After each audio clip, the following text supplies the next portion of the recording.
Ben Joravsky Show is brought to you by the Chicago Sun-Times. For the latest in Chicago and Illinois news, sports, weather, and the latest in national news from a real Chicago frame of mind and real Chicago writers, check out the Chicago Sun-Times. Read the daily paper or online at chicago.suntimes.com. And hey, if you have a little extra cash, subscribe. And by the Chicago Reader. For a deeper dive in the daily Chicago news and for all of what's going on in this city, you gotta read the Reader. Music, arts and culture, film, extensive event calendars, concert listings, and more, including weekly political columns from writers like Maya Dukmasova and, yes, our very own Ben Joravsky. The Chicago Reader is free in newsstands and at chicagoreader.com. That's chicagoreader.com.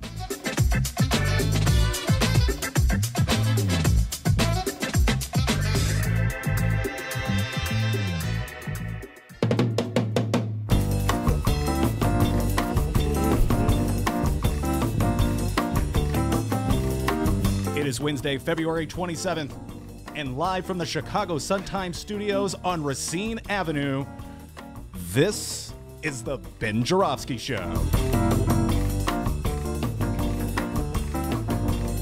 Today on the program, we welcome in studio our first guest, investigative reporter from ProPublica, Mick Dumke.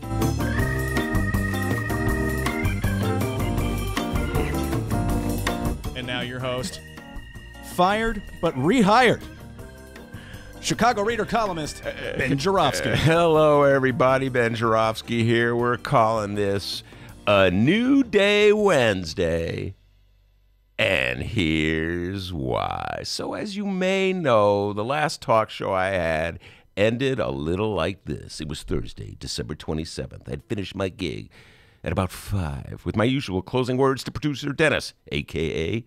Dr. D. Not a doctor. Dennis, give yourself a raise. Take it out of petty cash. See you tomorrow, everybody. But within a few minutes, the manager called me into the conference room and told me, "Scram, boy, beat it, and don't come back." Well, words to that effect. The point is, I was fired. In my opinion, I might have been a little too progressive for the progressive radio station. No matter. Here's the thing. Talking politics is like candy for me. Once I get started, cannot stop. Being fired ushered in the Moses in the desert phase of my existence, where I wandered through the streets of Chicago looking for somebody, anybody with whom I could talk politics with. I'd go up to random people I met on the street like a crossing guard. "Excuse me, sir, can we talk about Danny Solis trading zoning deals for Viagra?" Man, can you believe being fired when that Danny Solis story broke? Good God, the timing was terrible. Anyway, I didn't really do that, but it was almost that bad.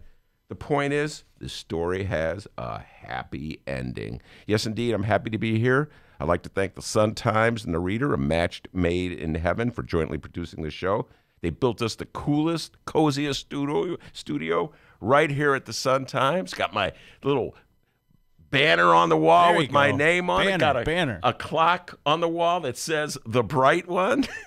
Got some nice microphones. Got a piano somewhere around here in the corner. Fantastic studio. In case Dennis ever wants to play the piano. Got a guitar in the. It's going to happen. One day we're going to get strings for that guitar. We'll play the guitar. Dennis is going to do his Jimi Hendrix. Well, still don't know why there's a no-string guitar here. That does nobody no good. Man, people, if you had seen this studio when we first saw it, was like, what, 3 weeks ago or something like that? We came in here, we looked, it was just like somebody's basement supply room was filled with junk. And the brains of the operation, Sean Murray, was like, "Don't worry, we're going to fix it up." Dennis, I walk out, I don't know, man, this guy's Sean. You think he's going to do it? Got to give Sean a shout out. The guy cleared out the studio, kept the guitar and the piano in there. Thanks, Sean. In case we want to play. I also want to thank my friends in the union who never deserted me. That'd be Bob Ryder at the Chicago Federation of Labor, Ed Maher at the International Union of Operating Engineers Local 150, my man Ryan Kelly at the International Association of Machinists in Aerospace. That's not Aerosmith, all right, Dennis? Don't get that twisted. And Jeff Johnson of IBW Local 9, to name a few. They're sponsoring the shows. Thanks, gentlemen. And speaking of friends who never deserted me, my boy Dr. D is right over there running the board. Did I tell you he went to radio school, folks? Yes.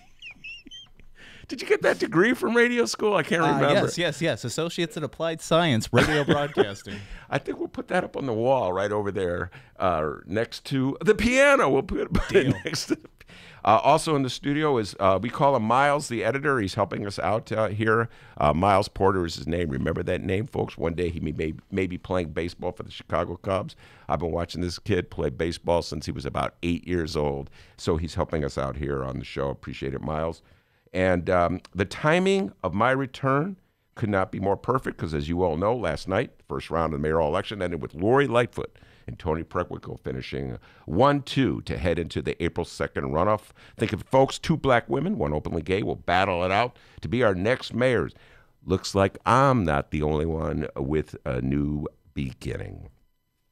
We got a great show today, everybody. Lorraine Forte, Chicago Sun-Times editorial writer. She's on the editorial board. Sun-Times played a key role in Lori Lightfoot's election, I would say, with their front page endorsement of her. I think that put her on the map, so to speak. We'll be talking to Lorraine Forte about how the Sun-Times goes about writing editorials, why they decided on endorsing Lori Lightfoot, and also anything else that comes up as we head into what could be a very divisive campaign season. Also, at 2 o'clock, the man, the myth, the legend, Mick Dumke, my partner in crime from First Tuesday. I don't think I could have started this show, Dennis, with anybody else other than Mick Dumke. We go back a long time. We've been talking politics for a long time.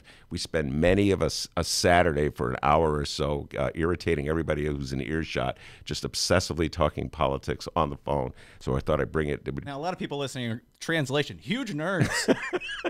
Huge nerds, these guys. Yeah. The thing is, like, Mick's got this appearance, like he's like this cool guy, you know.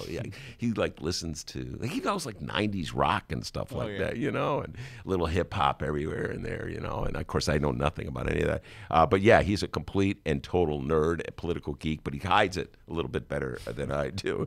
So Mick Dumke will be here in the 2 o'clock hour. Man, I'll tell you what, we're not just going to be talking about local politics. I mean, there's so much to talk about that, obviously, with the mayoral race yesterday and the automatic elections, et cetera, and the future of the city of Chicago. But as we speak, and Dennis will get into this a little later, Michael Cohen doing his Valachi paper routine in Congress, spilling the beans on old Donald John Trump. Don't think we've forgotten about Donald John Trump, people. Oh, yeah, Monroe Anderson will be back.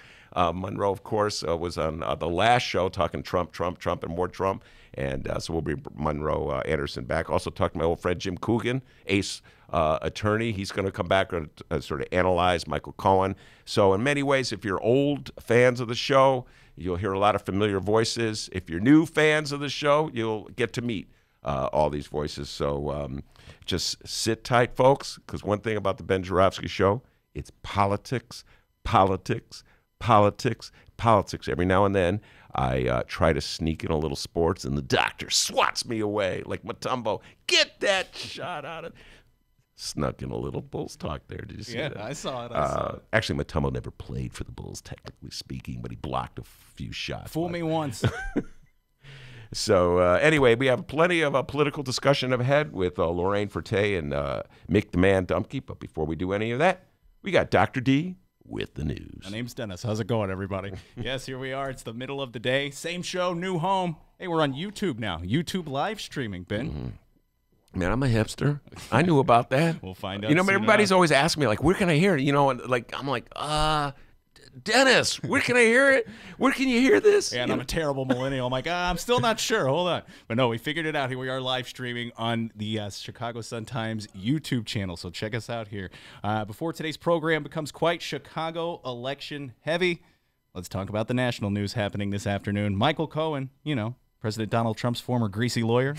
The guy who back in November pleaded guilty to lying to Congress. Yeah, that guy. He's testifying before members of the House Oversight Committee. Well, at the moment, or as he wrapped it up, I'm still not sure. It's kind of been right in the news.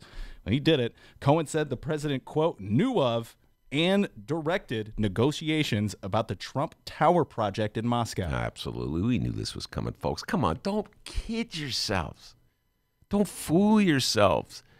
You got to be smarter than that, people. You all knew there had to be a reason. There had to be an underlying reason to explain why Donald Trump was so reluctant to criticize Putin. We all knew it. And now it's coming out. It's coming out bit by bit by bit. And the Cohen was there in the room talking to Trump. And it was very interesting to hear his, I heard bits and pieces of his testimony as it was coming in today, D. The way he described how Trump behaves, where Trump like gives people like the talking points that they're supposed to follow. We had nothing to do with that. And then everybody who works for Trump understands that even though he's up to his eyeballs and to no good, they're supposed to go out and just officially deny. That's the game Donald Trump plays. He's sort of a master of the game. He's gotten very far. Just think about this, folks. He was up to his eyeballs in deals in Russia that would probably destroy the political campaigns of any other politician seeking to be president, and he is the president and in full denial. So Michael Cohen spilling the secrets on that. We knew, Dr. D, we knew, Dennis, that this was going to happen. This was going down. We knew there had to be a reason why Donald Trump was so tied and connected to Russia and so reluctant to criticize Russia. And now it's coming out bit by bit through Michael Cohen. Cohen added that Trump's team reviewed and edited a statement he gave to Congress about the project. Here's the quote from Cohen, quote, "There were at least a half a dozen times between the Iowa caucus in January of 2016 and the end of June when he would ask me, 'How's it going in Russia?' referring to the Moscow Tower project. You need to know that Mr. Trump's personal lawyers reviewed and edited my statement to Congress about the timing of the Moscow Tower negotiations before I gave it." Yeah, no, so what's he getting there is that he lied to Congress about that. So what he's doing is putting it on Trump. He's saying that if I lied, it was because Donald Trump wanted me to lie. His lawyers approved of my lies. So they were totally complicit with me every step of the way. So if I'm going to federal prison for what I said to Congress, they should be joining me. Wouldn't that be interesting in a cell? Michael Cohen and Donald Trump as cellmates in Sing Sing or wherever they're going to send him. I don't even know if Sing Sing is actually a federal prison. I think it may be a state prison. I don't even know if Sing Sing is still around. Cohen then called Donald Trump a racist. Oh, and here's a shocker, everybody. Cohen went on to say that behind closed doors, Donald Trump's even worse. Yeah. Can you imagine? Oh, my God. We got breaking news today on the show. Yeah. Donald Trump is a racist. Any response from Kanye West on that? Not yet. Not yet. Okay. Not at the moment. Still wearing that MAGA hat? Here's more from the Cohen hearing. Quote, "Mr. Trump is a racist. The country has seen Mr. Trump court white supremacists and bigots. You have heard him call foreign countries." And here's the difference between podcasting and radio. Shitholes. Yeah. Explicit content. Yeah. Well, how would we used to say it? S-holes? Yeah, we wouldn't say it like and that. And sometimes every now a guest would say it, and you would have to, do we even have a beep button here? No beep button. No it's all remember up the to beep? us. Oh, my God, I got to tell you, folks, that old beep button would always throw me for a loop because I had the beep button. Dennis had the beep button. In radio, you use a beep button for all of our new listeners. I think the millennials, what's a beep button? What's radio? Anyway, so, you got to push that little beep button when someone swears.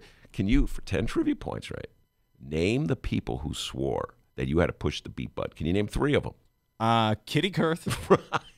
Kitty. Yep. What's that guy's name? Sorry.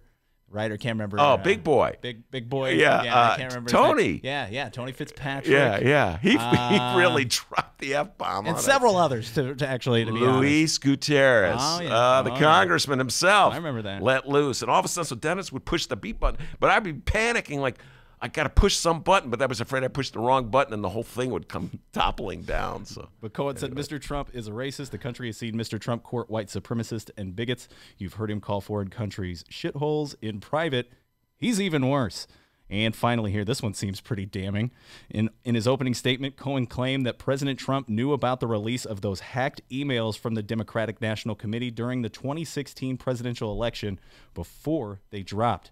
And, if Dennis reading quotes were your favorite part of the old show, you're getting your fill today, people. Here's more Cohen quotes. Right. Quote, "As I earlier stated, Mr. Trump knew from Roger Stone in advance about the WikiLeaks drop of emails. In July of 2016, days before the Democratic convention, I was in Mr. Trump's office when his secretary announced that Roger Stone was on the phone.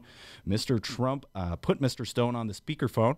Mr. Stone told Mr. Trump that he had just gotten off the phone with Julian Assange. and that Mr. Assange told Mr. Stone that within a couple of days there would be a massive dump of emails that would damage Hillary Clinton's campaign. Yeah, no, this is getting deep. I can't wait to have Monroe on. He is just probably so happy because remember, what did he predict? Trump would be out of office. Was it Labor Day or 4th of July? I can't remember what insane prediction he had. But absolutely, what they're doing is tying. They're getting down Cohen's testimony about Trump being complicit in the release of the emails that were obviously hacked from the Democratic computers by Russian operatives for Putin. I know there's some my dear friends on the left who get upset when I say this because they don't want to in any way have a reason for Hillary Clinton losing other than they don't like Hillary Clinton. But the fact of the matter is, at a very important, decisive moment in the 2016 presidential campaign, those emails were strategically released. It was a strategic release of those emails, those damning emails that damaged the credibility of Hillary Clinton's campaign at the very moment that she was heading to the Democratic National Convention with a plea of unity. Let's come together, Bernie Sanders and Hillary Clinton supporters. Let's be one united team to fight Donald Trump, to beat Donald Trump and keep him from becoming president of the United States. And what happened? Those emails were leaked, and so it ripped apart the wound that had barely healed between between Clinton and Bernie Sanders supporters. The convention opened with sparring between Sanders supporters and Clinton supporters.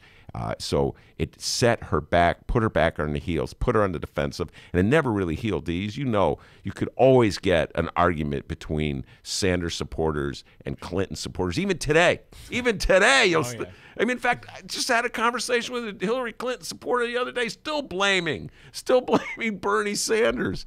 So I was. I'm sure 4 Facebook postings just came up about it right now. People are listening. In fact, I got a call today as I was coming in on my voicemail from a Bernie Sanders supporter still bashing Clinton. Anyway, so it was a strategic hit. And if you're just talking about politics in just the raw form, the way it was practiced, it was a brilliant strategic hit. It worked to Trump's advantage. It's probably one of the key reasons he was elected. That, of course, with voter suppression, et cetera. And here I am replaying the election. Why Hillary Clinton didn't go to Wisconsin and Michigan on a regular basis, I do not know. But anyway, these were all factors in Donald Trump winning. And so to tie Trump to the release of those emails through testimony will force Trump, when he's under oath, basically to either a lie or lie. Because that's what it's going to come down to, D. So that's very important testimony from Michael Cohen. Now we will keep you posted on. Oh, wait, hold on. Cohen said that Donald Trump responded. I almost forgot this here.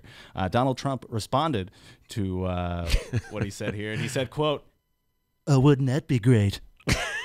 Wait, what was that a response to? To that quote there from on WikiLeaks and Assange. Oh, wouldn't wouldn't that be great? Wait, has Trump? I haven't seen it. Has Trump tweeted something out today? I'm sure it's only a matter of time.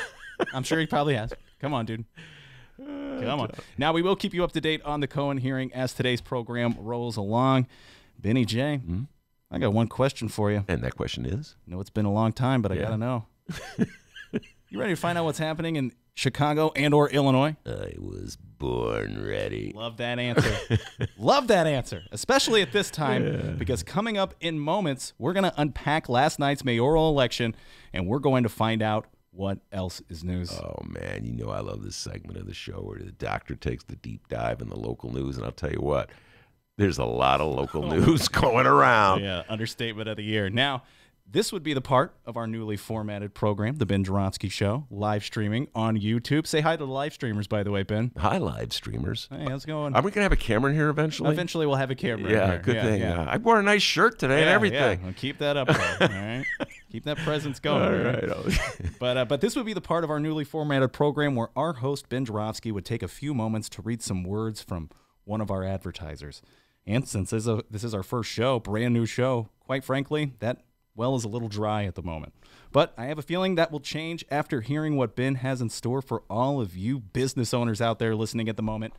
At this time, we'd like to give all of you, let's face it, future advertisers, you know what I mean, an example of how a Ben Joravsky Show live read will sound when you, become a sponsor. Yeah, I'm talking to you, business owner.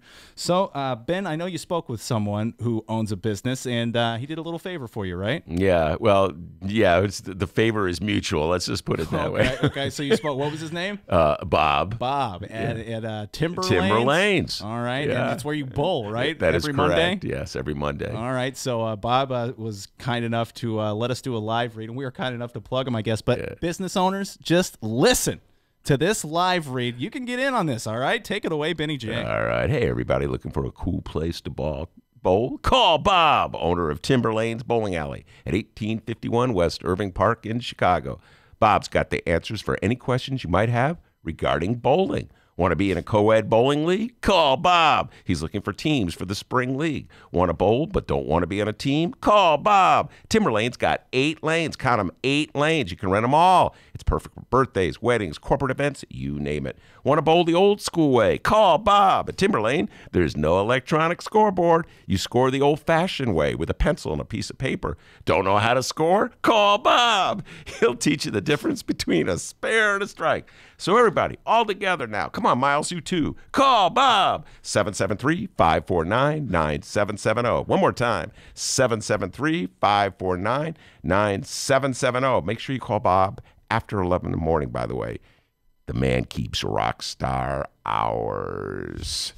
Timber Lanes, 1851 West Irving Park Road in Chicago, where the cool people roll. Business owners, Ben Joravsky can write you a live read, copy, and announce and talk about your business, all right? And more information on that coming up here in a second. And after this little break, we are going to find out exactly what else is news. Stick around.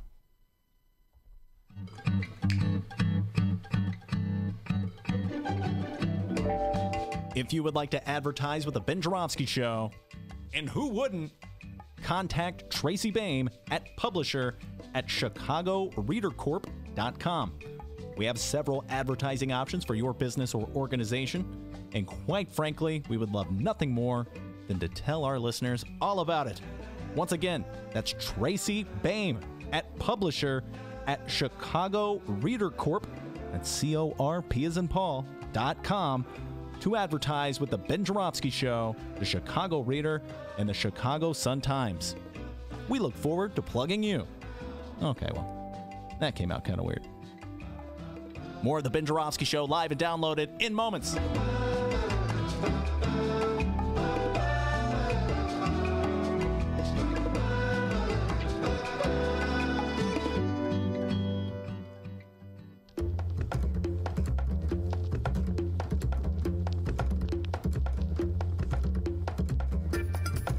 Hey there, producer Dennis here. Thanks for finding and listening to the brand new Ben Joravsky Show. All right, so here's how this works. The Ben Joravsky Show live streams on the Chicago Sun-Times YouTube channel Tuesday through Friday, 1 until 3 p.m.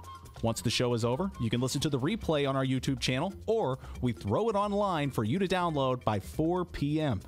Where can you download the Ben Joravsky Show, you may be asking yourself?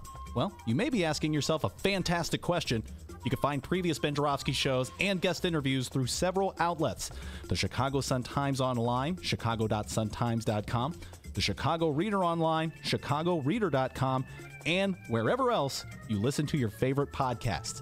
Apple Podcasts, Google Play, pick one. Just search for The Ben Joravsky Show. J-O-R-A, V as in victory, S-K-Y. So, let's recap. Tuesday through Friday, 1 until 3 p.m., live streamed on the Chicago Sun-Times YouTube channel and downloadable by 4 at chicago.suntimes.com, chicagoreader.com, and wherever else you listen to your favorite podcast. Yes, the Ben Joravsky Show is back. We're live and downloaded. Tell your friends and enjoy the rest of the show.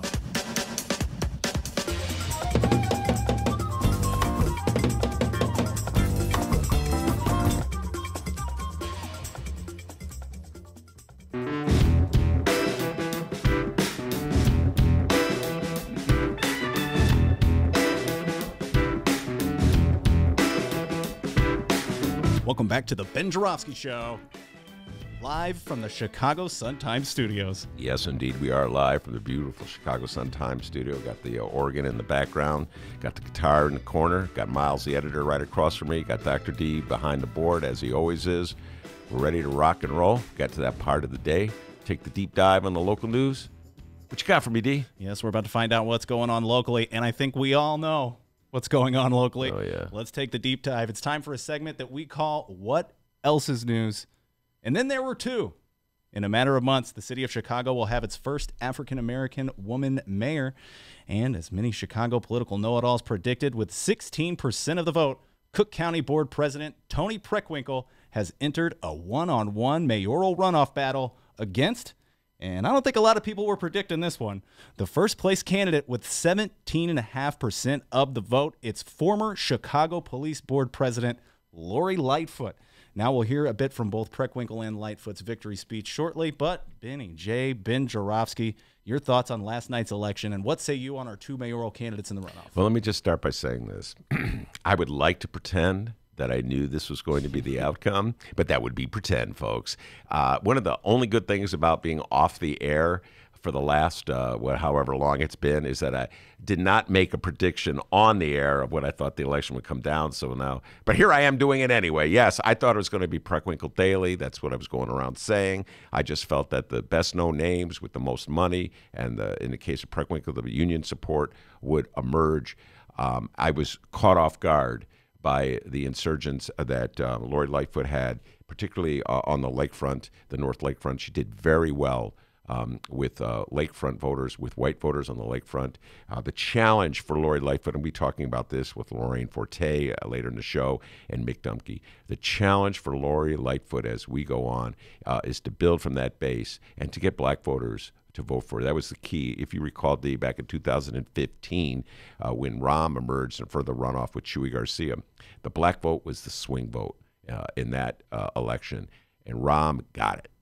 He got the black vote. I think there's a lot of black voters in the city of Chicago who regret very much voting for Rahm again, particularly after the Laquan McDonald video was released and they realized that the city was sitting on a massive lie, fraudulent testimony regarding the shooting of Laquan McDonald. So there's a lot of regret about that vote. So anyway, this will be the challenge for Lori Lightfoot going forward to build from her base on the North Lake. I don't have a map in front of me, but I saw a map of how the votes were distributed. I'll be talking about it, I guess, again with Mick Dumke and Lorraine.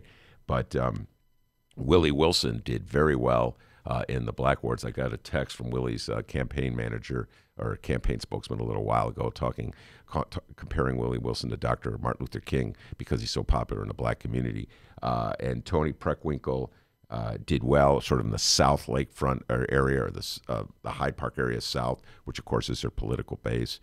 Jerry Joyce, key factor for Jerry Joyce is a 19th ward, that's southwest side, city of Chicago, Beverly area folks. His spirited campaign in his home turf enabled him to take votes away from Bill Daley. I think that was a key factor. All right, I was getting called from conspiracy theorists, D, were saying somebody put Jerry Joyce in that race for the sole purpose of undercutting Bill Daley. Oh, sorry about that. Yeah, sorry, but was that you who called me and said that? Anyway, I'm going to ask Mick Dumke and Lorraine Forte what they think about that. Yeah, so those are some of the reasons that Lori Lightfoot was able to slip past Bill Daley, beat Bill Daley, and emerge with this historic day where two black women are running against each other to be the mayor of the city of Chicago.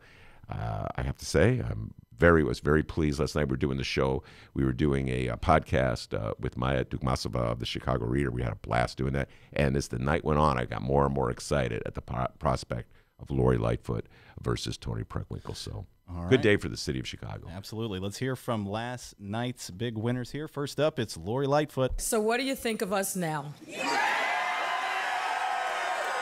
As some of you know, I've been saying now for the last few weeks that this election was going to be about whether or not we are resigned to the status quo or whether we are resolved to fight for what's right. This election is about the crumbling machine of the past, once and for all, and demanding an independent, accountable city hall that serves the people, not the political machine. This, my friends, is what change looks like.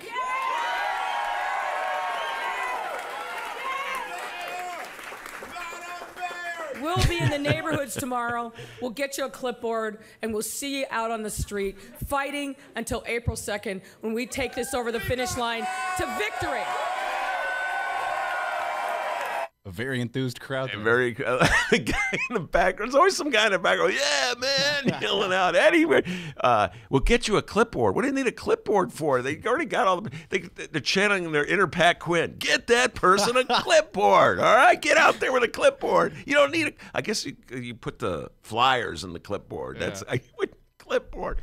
Somewhere when she said that, Pat Quinn was going, oh, wow. Ah, yeah, speaking of me. Wow, we got to get Pat Quinn on the show again because he still has, by the way, the referendum regarding whether Chicago's term limits for its mayors. We don't know if that officially passed. That's being adjudicated. Anyway, the key part that you played, this election is about the crumbling machine, and obviously, Lori Lightfoot is presenting herself as the reformer to set herself up in contrast to Toni Preckwinkle, who is a lifetime member of the Democratic, or at least adulthood, lifetime member of the Democratic Party, is now the chair of the Democratic Party, has those close alliances with Joe Barrios and Michael Madigan and Ed Burke. And obviously, Lori Lightfoot is setting herself up as the reformer in the hopes that people really will be rebelling against the Democratic machine, what's left of the Democratic machine. That's open to debate. I'm curious what Mick has to say about that. Is the machine really as unpopular as Lori Lightfoot supporters would have you believe? I've been fighting the Democratic machine, D, for many, many years in this town, and usually I lose, all right? So I'm not so certain that you can win by fighting the Democratic machine, but that's where Lori Lightfoot is right now. Up next, it's the Cook County Board President herself, Toni Preckwinkle. We may not yet be at the finish line, but we should acknowledge that history is being made. It's clear. We're at a defining moment in our city's history. But the challenges that our city faces are not simply ideological. It's not enough to say that Chicago stands at a crossroads. We need to fight to change its course. Always some guy in the background. Yeah, that dude in particular during Lightfoot's speech, man, he was Preckwinkle. It was great. Yeah. Oh, yeah. Preckwinkle, yeah. And you got to hand it to Preckwinkle because not even an hour after knowing she's in the runoff, Preckwinkle started ripping on her opponent. My entire career has prepared me for this moment. Yeah. While my opponent was taking multiple appointments in both the Daley and Emanuel administrations, game time, baby. I fought the power elites who've been trying to hold this city back for decades. I've worked for and alongside my constituents to turn principles into policy and policy into reality. Yes, indeed, the gloves are off. That's the David Axelrod strategy, folks. We heard who will be ready to be mayor from day one. That's how they frame it. And, of course, somehow or other, Chicagoans were convinced that Rahm was ready to be mayor from day one, even though he had nothing in his background that would indicate he could be the mayor of the city of Chicago. They were convinced that Richard M. Daley was he was ready to be mayor from day one, even though he had never served anything remotely as difficult or as challenging as being mayor of the city of Chicago. Of course, he was the son of a mayor. So Toni Preckwinkle is setting that up. Obviously, she has executive experience that Lori Lightfoot does not have. She was president of the county board for the last 8 years or so. And so she is clearly, we heard Lori Lightfoot setting this up as that she was the candidate of reform. If you're against the machine, you should vote for her. And now Toni Preckwinkle is setting up. If you want experience, don't worry about that machine stuff. Don't worry if I'm with the Democratic Party. Don't worry if I got campaign contributions from Ed Burke. Don't worry about any of that. I'm ready to run this city from day one. And I believe there's a lot of Chicagoans who are going to like that message. Our number 2 candidate, Toni Preckwinkle, with 16% of the vote. And our winner, well, sort of, because she has to do it all over again, Lori Lightfoot with 17.5% of the vote. The runoff is set for April 2nd. Ben Joravsky, how do you think this is going to turn out, buddy? I am not making predictions. Okay. I'm out of it after I blew the first set of predictions by saying Daley would be in the runoff. I have to hold off and wait and see, but I got to tell you, and our first guest, Lorraine Forte, is in the room. We're going to talk to her about this as well. I'm very excited about the prospects of having a black woman being mayor of the city of Chicago. Been here since 1981, And I didn't really think this day would ever come. When I got here, we had a woman mayor, Jane Byrne, and then we had a black mayor, Harold Washington, and it's been a desert ever since. So I'm really happy that we're coming to the oasis in the desert. So just like that, you're now in the know of what's going on in Chicago. And now you will have an answer. I'm talking to you, live streamers, brand new listeners we got. How's it going, guys? And now you will have an answer the next time someone asks you, hey, what else is news? All right, well, let me tell you something, young man. Something that Tony Preckwinkle. Okay. Tony, one of my favorite bands of the 90s. Mine too, actually. And Tony the Tiger, who I know you love his cereal. They all agree. You did a great job. Give yourself a raise. Take it out of petty cash. We got Lorraine Forte in the studio. We'll be right back. The Ben Joravsky Show is brought to you by the Chicago Sun-Times. For the latest in Chicago and Illinois news, sports, weather, and the latest in national news from a real Chicago frame of mind and real Chicago writers, check out the Chicago Sun-Times. Read the daily paper or online at chicago.suntimes.com. And hey, if you have a little extra cash, subscribe. And by the Chicago Reader. For a deeper dive in the daily Chicago news and for all of what's going on in this city, you gotta read the Reader. Music, arts and culture, film, extensive event calendars, concert listings, and more, including weekly political columns from writers like Maya Dukmasova and, yes, our very own Ben Joravsky. The Chicago Reader is free in newsstands and at chicagoreader.com. That's chicagoreader.com.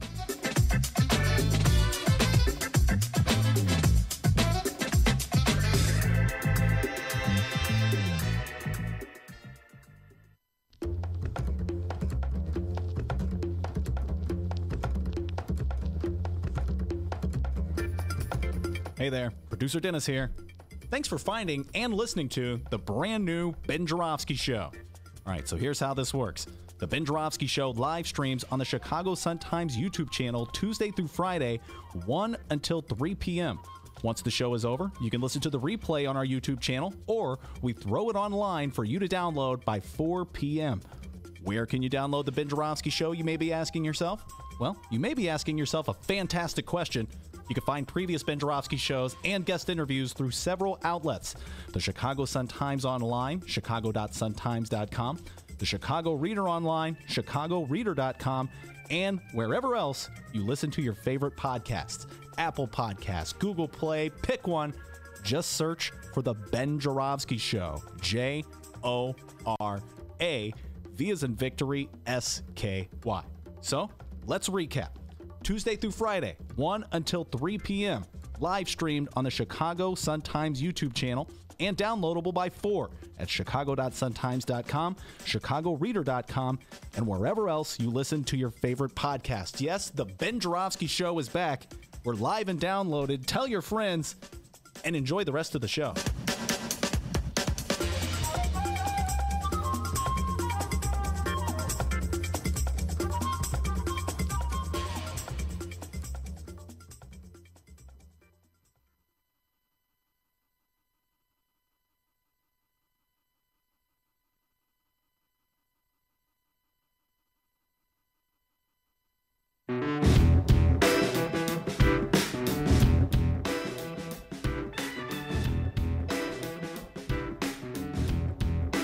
Commercial break over.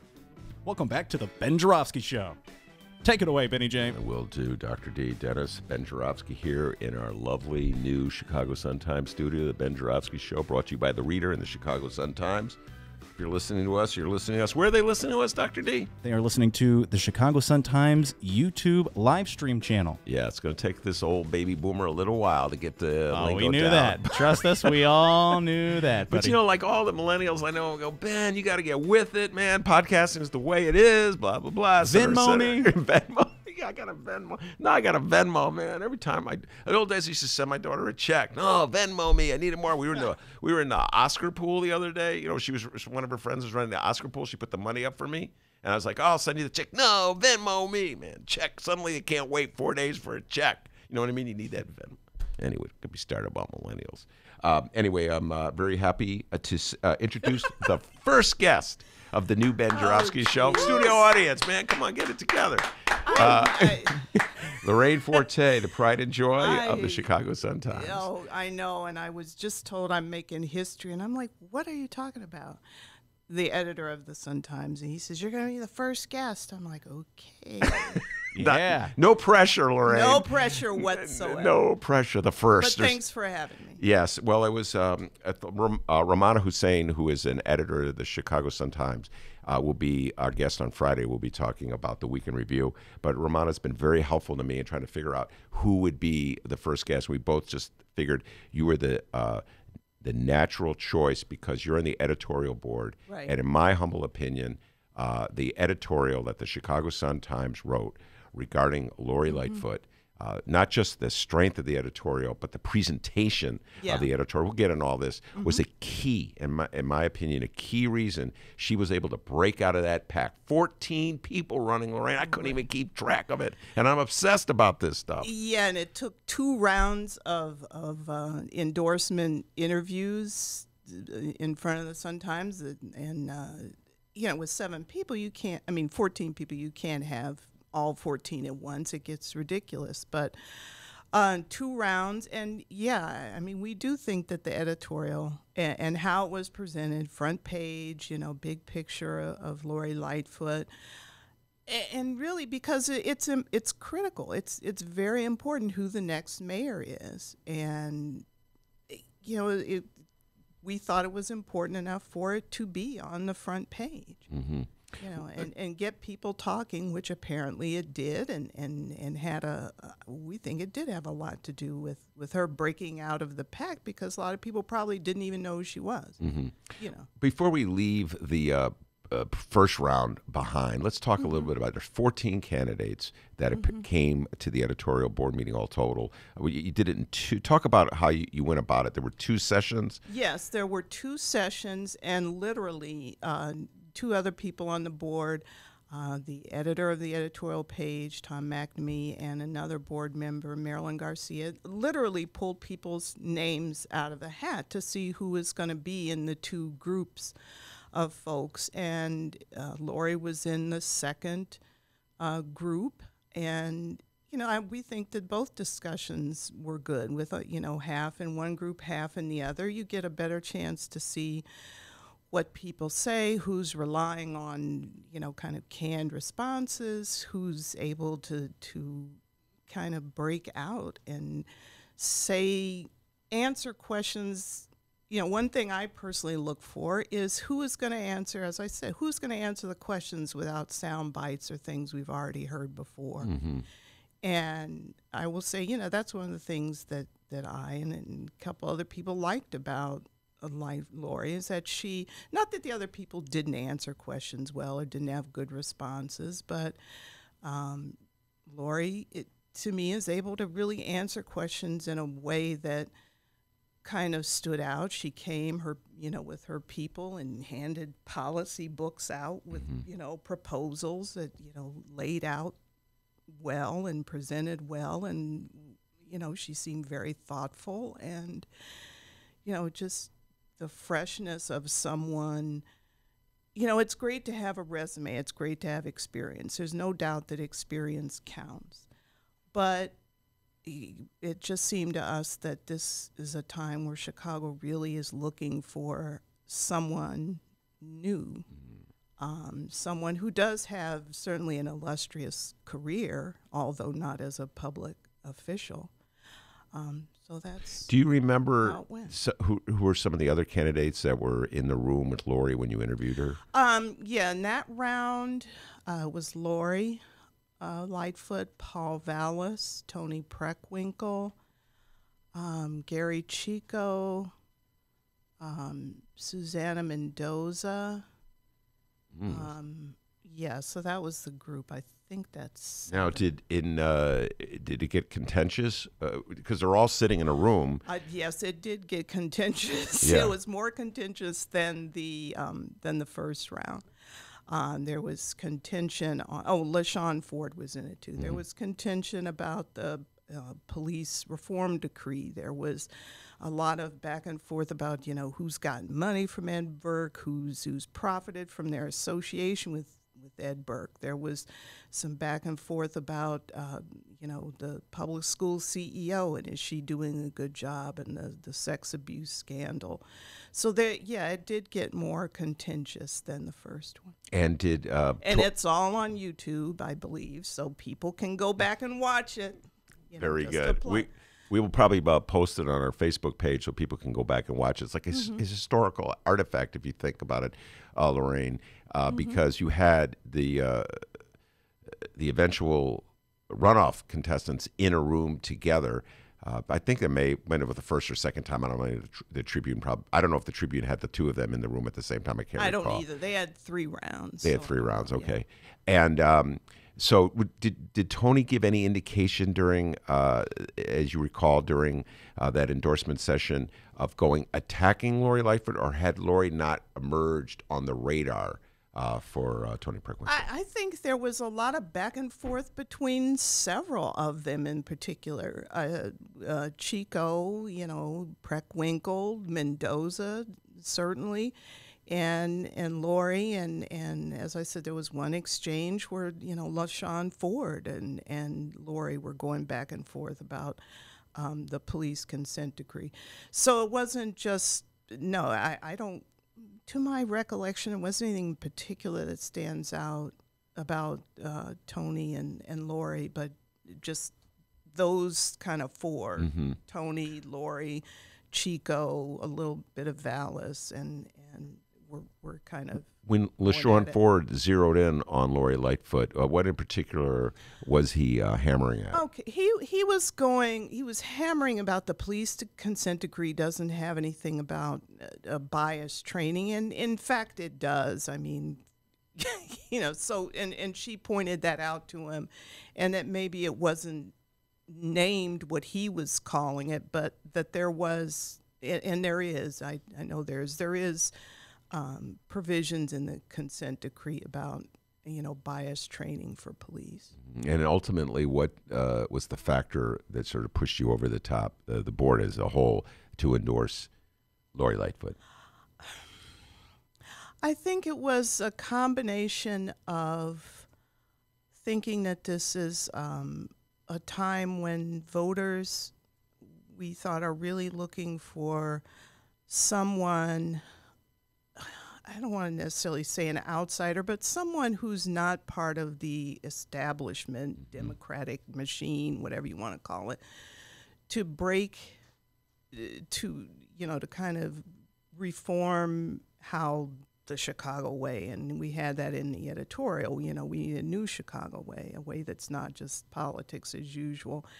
And the fact that she does not have a career as a public official, but she does have a track record as a public servant. She's worked in city government. She's been a federal prosecutor.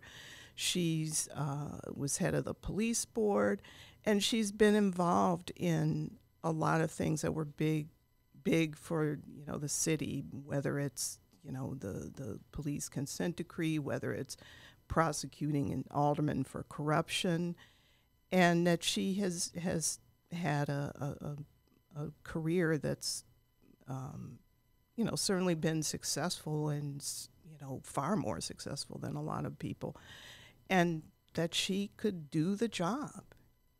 My guest is Lorraine Forte. She's a member of the Chicago Sun-Times editorial board. She is the first guest on the Ben Joravsky Show, the relaunch. And I'm not gonna. Don't ask me to predict anything. I will just say anything could happen in a month. So I have I wasn't no going to idea ask you that question. No, I'm just heading it off. So. Heading it off. She's already ducking and dodging. Actually, it wasn't a duck and a dodge. It was a direct assault. Don't ask me that question.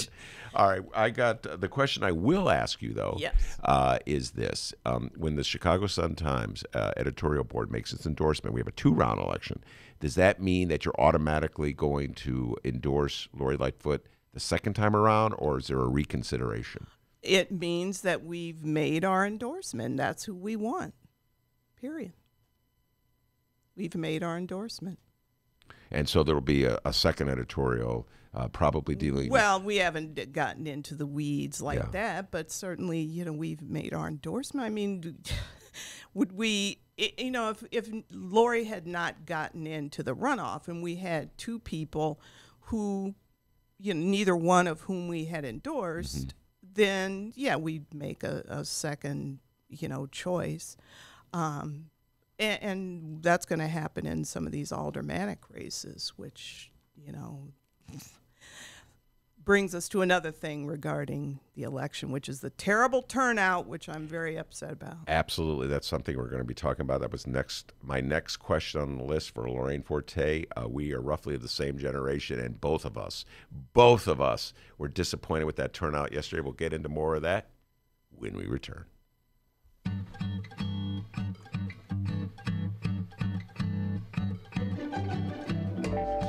If you would like to advertise with the Ben Joravsky Show, and who wouldn't, contact Tracy Baim at publisher@chicagoreadercorp.com. We have several advertising options for your business or organization, and quite frankly, we would love nothing more than to tell our listeners all about it. Once again, that's Tracy Baim at publisher@chicagoreadercorp, that's CORP as in Paul.com, to advertise with the Ben Joravsky Show, the Chicago Reader, and the Chicago Sun-Times. We look forward to plugging you. Okay, well, that came out kind of weird. More of the Ben Joravsky Show live and downloaded in moments.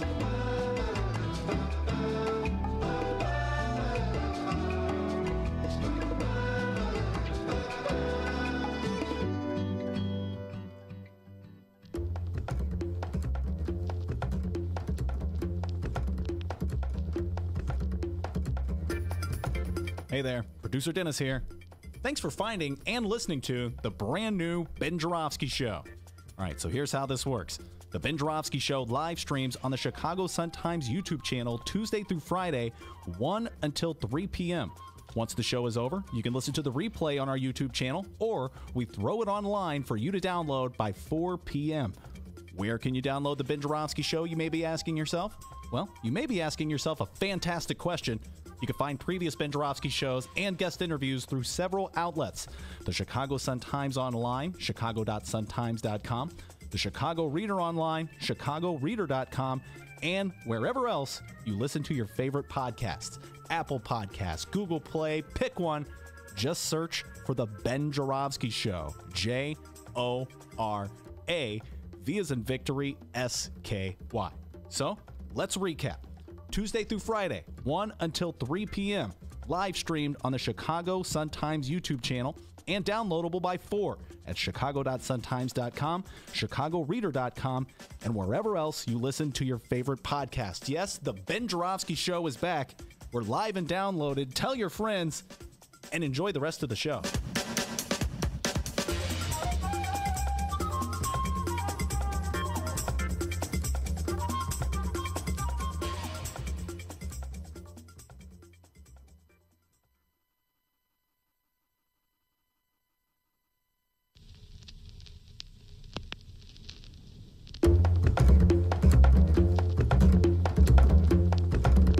Welcome back to the Ben Joravsky Show. Take it away, Benny J. Will do. Dennis Ben Joravsky here in the beautiful downtown Chicago Sun-Times radio studio that they so nicely built for me. My guest, Lorraine Forte, editorial board member, we're talking about last night's first round of the mayoral election in the city of Chicago. Lori Lightfoot, of course, emerging as the front runner to face Tony Preckwinkle, Cook County Board President Tony Preckwinkle, April 2nd runoff. The voter turnout, you alluded to this, Lorraine, before we went to break. Mm-hmm. The voter turnout, I think, was like 35% off the top of my head. Yeah. You and I are old school. That's just, I know it. Well, tell me what your reaction was to that. Well, it's just very disheartening to see turnout be, it wasn't a record low, but it wasn't at all what I was expecting, and I don't think a lot of people expected it either, with a race that's so wide open. And maybe it was too wide open. Maybe people got confused. They don't know who to vote for. You know, who knows? But with 14 people running for mayor, and in, you know, the majority of wards, the races were contested. In a lot of wards with more than 2 candidates, and there's going to be a number of runoffs. you know, it was just disheartening to see turnout so low. And, you know, maybe it was the February weather. Who knows?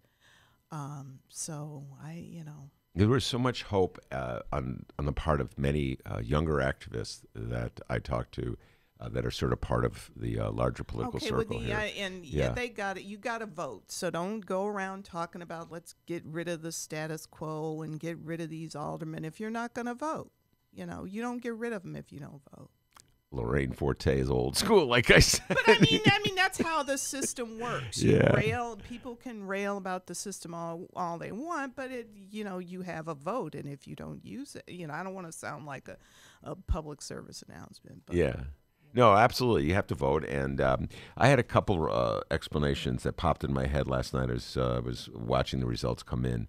And the number one, the obvious one that popped in my head, to get your thoughts on this, there was no Donald Trump on the ballot. So many people in politics today are triggered by Donald Trump one way or another. Right. And it's so like, he's not involved. He doesn't care. I'm not going to pay attention. Even though, to me, Chicago, I live off this stuff, Lorraine. And most people don't. That's the thing. That most people don't. I mean, most people, they don't work in the media. They don't, they're not political operatives or whatever. And they're just working every day and going home and raising their kids and doing their job and feeding the dog. And so it just, I mean, I thought it was going to be heavier because the early voting was heavier. But it turned out there was something of a late surge, but not enough to make the turnout be even 40%. Do you think there's something deeper here? You just alluded to something. You were saying that most people, they just go about their life feeding the dog. That's a good line. But I'll take it one step further. Agree or disagree with me. Most people haven't seen a direct consequence, positive consequence from voting, particularly in a local election. It's business as usual, as general, and you keep being corruptions, scandals, et cetera, et cetera. And so they just say, "What's the point? I'm dropping out." Or whether they don't consciously drop out, but they assume that it's well, I guess a variation of that. They're all the same. They're all politicians. One's the same as the other.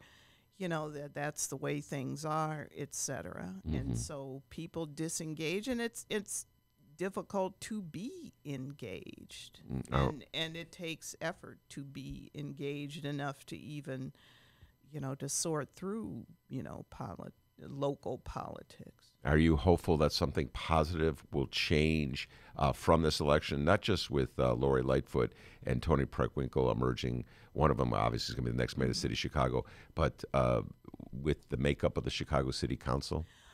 There were, with so many, we'll have to see how a lot of the runoffs shake out. I think in a way it's encouraging that some challengers broke through, but then in a couple other cases you saw aldermen who we thought were doing a good job, and people picked the other candidate, or that person didn't make the runoff. So one other thing that I see is that people get so turned off and say, well, get rid of all the incumbents. Mm-hmm. And then you end up putting in someone who, doesn't have the experience he or she should, doesn't have the knowledge base one would hope that an alderman would have. But people vote for that person just because they want to get rid of all the incumbents, and they all should go. Lorraine Forte is my guest. She's an editorial board member and played an influential role, in my humble opinion, the entire editorial board did in the surprise. And it was a surprise to me, Lorraine. I'm not going to pretend that I was predicting Lori Lightfoot would emerge to the runoff. I had Daley versus Preckwinkle. Yeah, I think a lot of people did. Yeah, I think a lot of people did. I mean, this shows that an endorsement can have an impact. Certainly the candidate has to, run with it when they get the ball.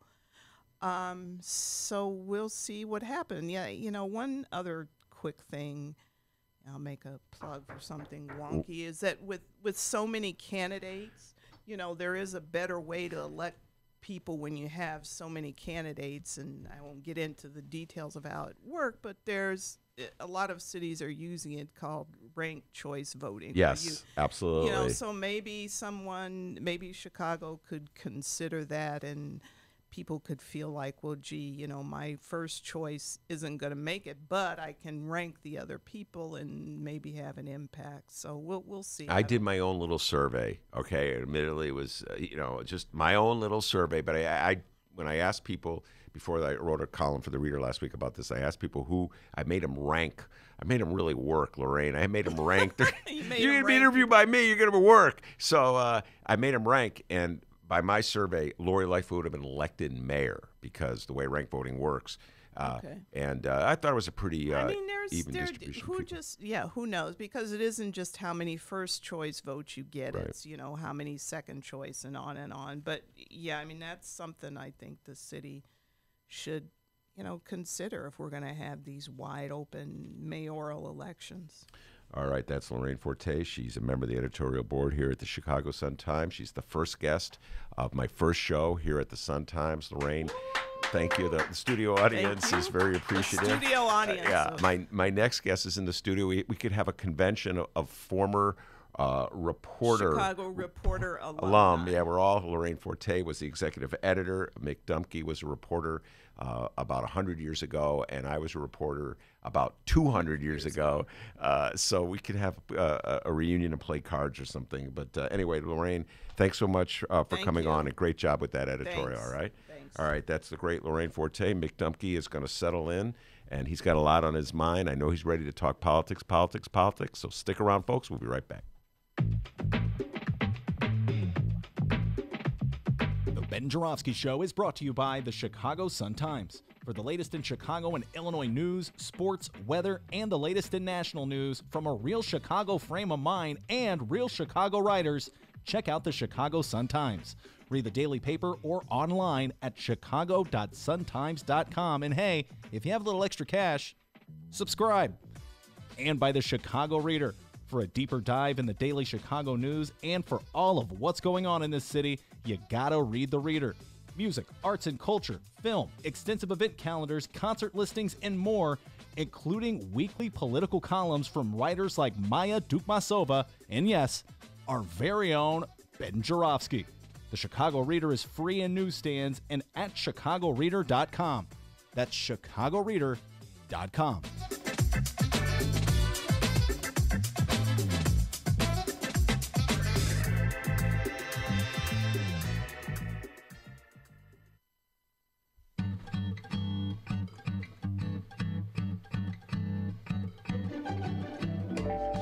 If you would like to advertise with the Ben Joravsky Show, and who wouldn't, contact Tracy Boehm at publisher@chicagoreadercorp.com. We have several advertising options for your business or organization, and quite frankly, we would love nothing more than to tell our listeners all about it. Once again, that's Tracy Boehm at publisher@chicagoreadercorp, that's CORP as in Paul.com, to advertise with the Ben Joravsky Show, the Chicago Reader, and the Chicago Sun-Times. We look forward to plugging you. Okay, well, that came out kind of weird. More of the Ben Joravsky Show live and downloaded in moments.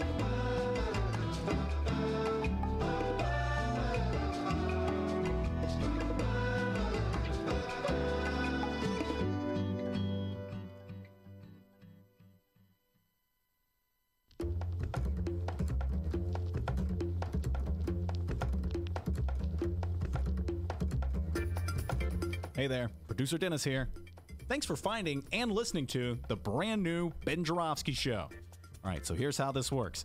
The Ben Joravsky Show live streams on the Chicago Sun-Times YouTube channel Tuesday through Friday, 1 until 3 p.m.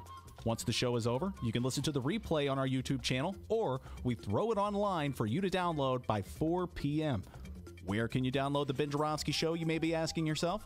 Well, you may be asking yourself a fantastic question. You can find previous Ben Joravsky shows and guest interviews through several outlets. The Chicago Sun-Times online, chicago.suntimes.com, the Chicago Reader online, chicagoreader.com, and wherever else you listen to your favorite podcasts. Apple Podcasts, Google Play, pick one.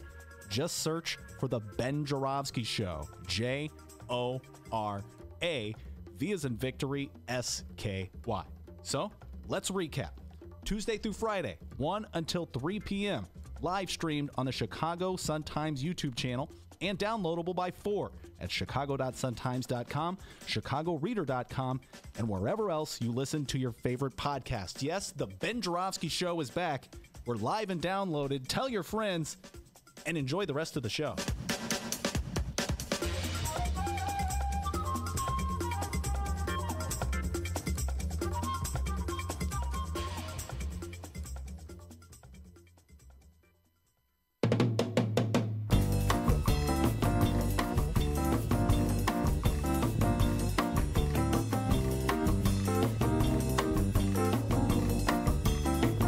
It is Wednesday, February 27th, and live from the Sun-Times studios, this is the Ben Joravsky Show.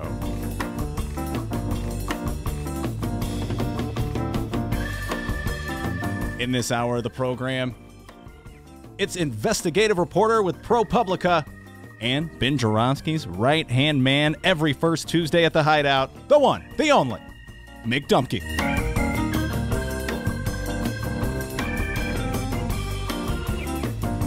And now your host, Chicago Reader columnist, Ben Joravsky. Yes, indeed. Mick Dumke in the studio. I love that organ. Whatever, that music in that organ. We have a giant keyboard, Mick. I don't know if you noticed that in the I don't know what it's doing there. It's like, I think they used to have bar mitzvahs in this room, okay? They left the keyboard over there. So well, I was just impressed by Dennis's intro. I'm like fired up, you know. It's like, right.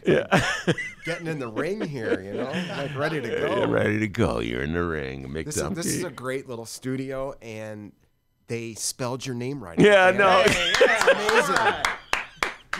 Man, that's true. My name has been creatively spelled down through the years, as Mick knows. We used to have so many gags at the Reader when Mick used to write it. To remember that, because people were always mad at me, and then they would misspell my name. They would misspell your name, and somehow of our names, so this is the only situation I've been in where Dumke is the easier name to spell. All right, so.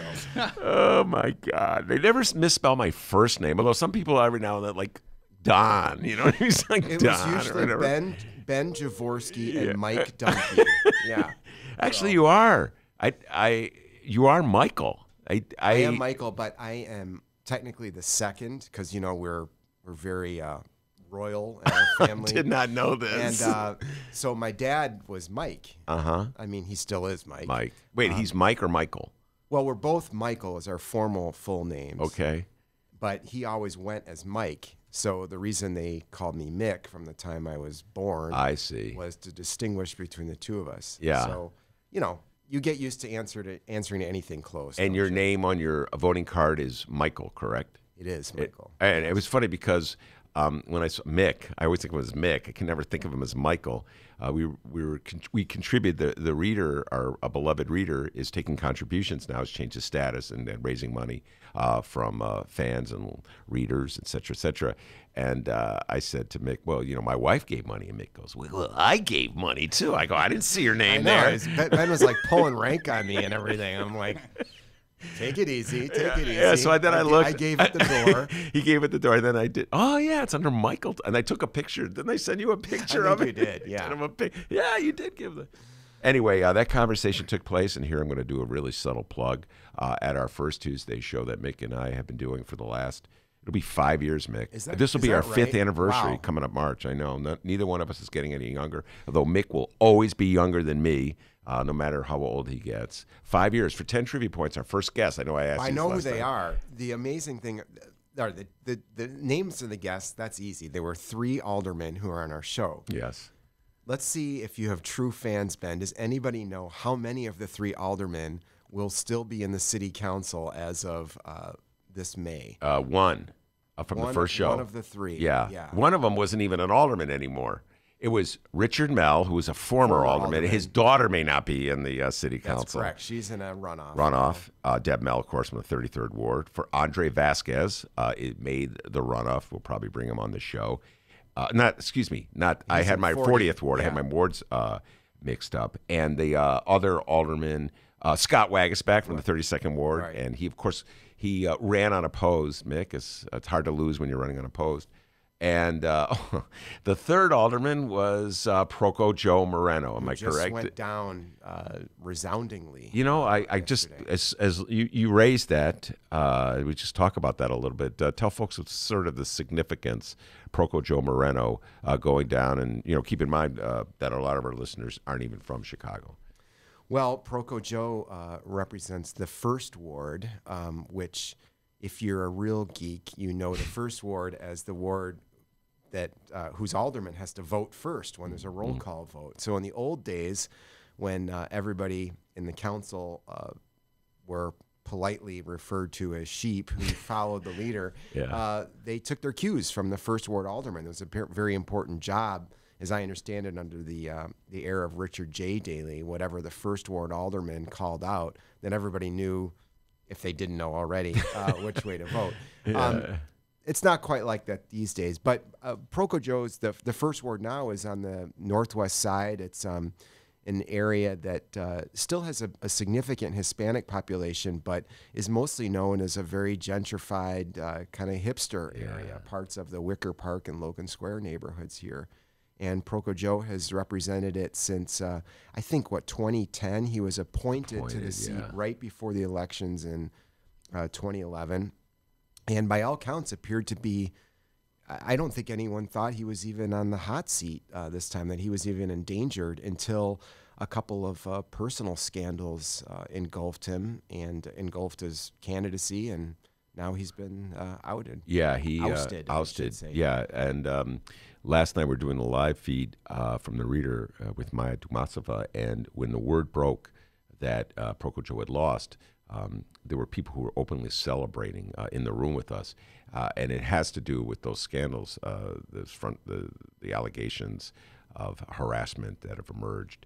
It was, I believe, in the Tribune first, and then in the Sun-Times, and so he got caught up with it. I did not think, on my list of predictions that I made about 2 or 3 weeks ago, I did not think Proco Joe was going to down. He was endorsed by both newspapers. I think both papers should have asked Lorraine about that. We're probably a little embarrassed by it. He seemed safe, and he seemed like one of the highest profile, best known aldermen. I mean, we always joked and said he was the hipster alderman. He liked punk rock, and very, very accessible, fun guy, but obviously has some issues going on. The voters had enough. Yeah, and by the way, speaking of aldermen that we've had on our show at the Hideout who had issues, Rick Munoz was our guest in December, and there's so much transition that's happened, Mick, just in the last month or two.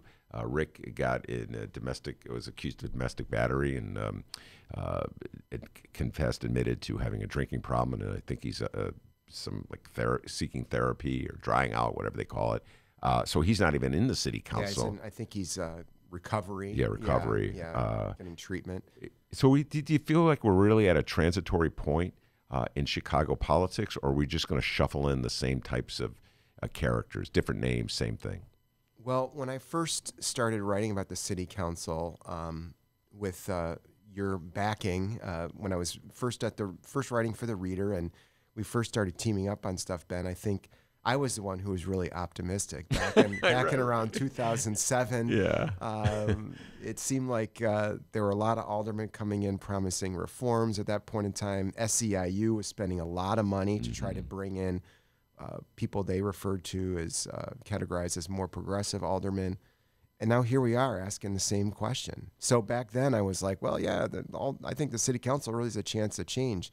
Now I'm a little more cautious in saying that. It does seem like the voters of Chicago are more fed up, or maybe they get more fed up each election cycle, and the change is incremental rather than being in one fell swoop. But having this wide open mayoral race, as well as just the sheer amount of aldermen who are in runoffs. I mean, there's, I think, 3 incumbent aldermen who were defeated. And there are runoffs. I want to say there's 14 that are headed to runoffs the last time I looked. Yeah. So you're talking about, and then there was a couple of retirements. So there's going to be new aldermen coming in there. So you're talking about I think 40% or more of the city council could be changing over. So that's pretty significant. My guest, Mick Dumke, ProPublica investigative reporter, and my partner in crime, every first Tuesday of the month at the Hideout, 1354 West Wabansia. Our show is coming up this Tuesday, right? Isn't that right? That is right. Next week. And I hope all of you have put it on your calendars, because Ben and I have almost forgotten. Yeah, no, we have not forgotten completely. We haven't forgotten. We talk about so much the planning that goes into who's going to be our guest. You think like we were trying to get the Pope to come to the show, and this typical Ben Mick fashion, we have not yet settled on our guest for next week, but we're very close to cutting a good deal. That's true. And we actually deliberately waited this time because we wanted to be able to respond to the results of the election. So, even you and I, who are not breaking news reporters by trade, we decided to push our deadline a little bit this time. Yes, we are living dangerously. Mick Dumke, again, my guest. When we return, I'm going to talk to Mick about something he just said. Voters of Chicago are fed up. How fed up are the voters of Chicago? And how will that play out in the next election? Be right back. All right, Betty J. Actually, if you don't mind, I'd like to take this time to talk one-on-one with our listeners. Would that be okay? You got my permission, young man. All right, deal. Hey, listeners, how's it going? I'm Dennis, producer of this program. What's that? Oh, wow, you don't say. That's crazy. Hey, are you listening live or downloading at the moment? Really? Okay. Well, hey, listen, live streamers or downloaders, have you guys liked the Ben Joravsky Show Facebook page yet? Have you? If not, you better go do that. Just search for the Ben Joravsky Show. Ben, spell that last name for him. J-O-R-A V as in victory, as my beloved Bulls will do tonight. They're playing Memphis. I believe they're playing at Memphis, and people are really excited about Lauri Markkanen. Mick has a Lauri Markkanen tattoo. He's so excited. Wow. Lauri Markkanen. I do not, but I excused myself from dinner at my mother-in-law's the other night to go watch the game by myself in the basement. Which game? The one they lost? The Monday night game? The Bucks game. Oh, yeah. That second quarter. If we could just redo the second quarter, Bucks game. The Bucks were depleted, too, but so were the Bulls. Well, the Bucks only had they were missing Giannis. All right. Well, Danny Mahopoulos. That's a slight. I get texts from Dan Mahopoulos, former Chicago Sun-Times writer. Now he's a WB. What's the name of that station, D? I don't know. You think it'd be easy. Yeah, W, whatever it is. Anyway, he's always, whenever Giannis does anything good, he's a huge fan of the Greek Freak. And that's our sports time for the show today. Wait a minute. We're a political show. I'm sorry. Jorav as in victory, as my beloved Bulls will tonight. SKY. There you go. And at Benny J Show on Twitter. We haven't even been on for a whole 2 hours here, and we already have over 300 likes on the Ben Joravsky Show Facebook page. That's I know. Awesome. So, Ben, what do you say we thank all those who went over to the page and liked us? What do you say? All right, it's a good idea. Yeah, I think so too. Hey, Margot! How's it going, Margot? Thanks for liking our Facebook page. Also, I can totally relate to your profile picture. Ben, it's a picture of Lucy from the Peanuts cartoon. She's looking out the window. It's snowing outside, and Lucy's saying, stupid weather. Yeah, Lucy must live in Chicago. I can relate to that. We got to give a shout-out to our Facebook friend, Andrea. Andrea is a devotee of the program. She's been listening for a while, and looks like she's following along with us in this new endeavor. Andrea, you are awesome, and thank you for the support. Shout-out to Fabiola. She recently liked the Ben Joravsky Show Facebook page. Thank you, Fabiola. You are awesome. Edward liked the page. Thanks, Edward. That was nice of you. Now, Edward, judging by your picture, you're either hands down the youngest fan that we have, or that's actually a picture of your baby. Edward, are you a baby? How are you using the computer? Either way, thank you for the like. Like we said, if you have yet to do so, find the Ben Joravsky Show on Facebook. Be like Margot, be like Andrea, Fabiola, Edward, and the rest of them, and like the page. Spell that last name one more time without all the sports jargon. Okay, one more time. Jorav as in victory, SKY. There you go. Also, feel free to give us a review if you'd like. But if you're new to our show, you should learn the rule that we have when it comes to these reviews on Facebook. Yeah. 5 stars only. Oh, yeah, that's right. Nothing less than come on. We don't want those 4 stars. Come on, we don't want that. We're having a caption contest at the moment on the Facebook page, by the way. And in celebration of him hitting the road shortly, and thank God, we're having ourselves a Mayor Rahm Emanuel caption contest. The picture is pinned on the top of the page. And right now, the picture just begging for your caption is one of our not for much longer mayor, Rahm Emanuel. Simple one. He's just waving. All he's doing is just waving, all right? Yeah. So that is the picture pinned on the top of the Facebook page. If you're listening to this right now, head over to the Facebook page, leave us your caption, and tomorrow's show, we'll read our listeners' captions. All right, how's that sound? I'm trying to think. Oh, Maya will be in the studio, so Maya can pick the winner. There we go, and we'll have ourselves a winner. We'll pick a winner for the caption contest as well. And just like the last show, the winner receives a free blue Mustang. Okay, yeah. Still can't do that. Why? Wait, how do you even do that? You can't do that when you're on the internet? No. Oh, okay. Giving Mustangs away. Blue Mustang. But seriously, find us on Facebook, at Benny J Show on Twitter. And if you are looking to advertise with the Ben Joravsky Show, listen to this.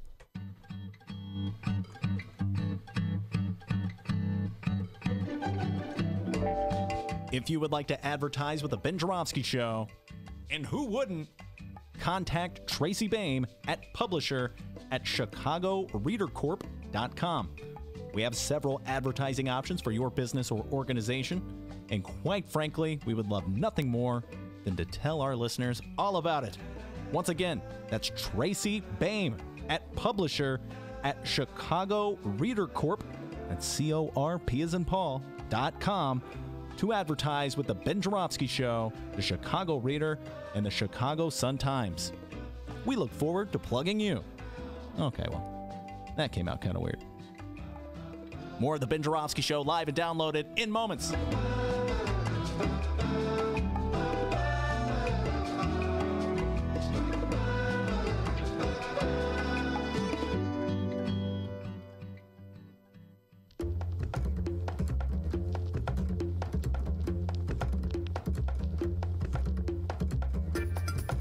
Hey there, producer Dennis here.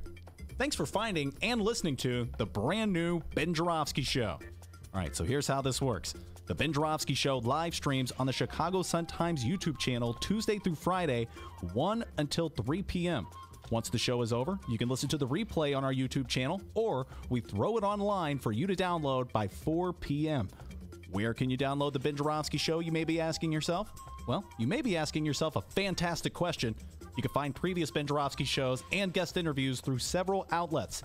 The Chicago Sun-Times online, chicago.suntimes.com, the Chicago Reader online, chicagoreader.com, and wherever else you listen to your favorite podcasts. Apple Podcasts, Google Play, pick one. Just search for The Ben Joravsky Show. J-O-R-A, V as in victory, S-K-Y. So, let's recap. Tuesday through Friday, 1 until 3 p.m.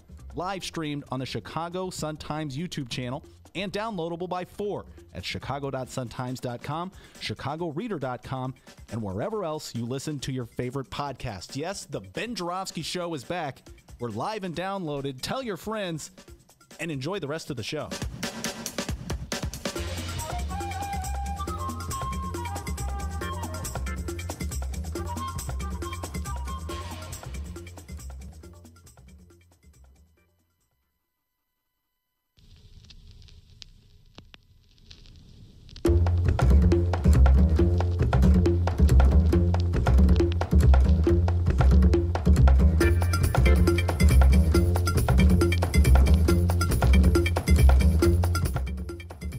Welcome back to the Ben Joravsky Show.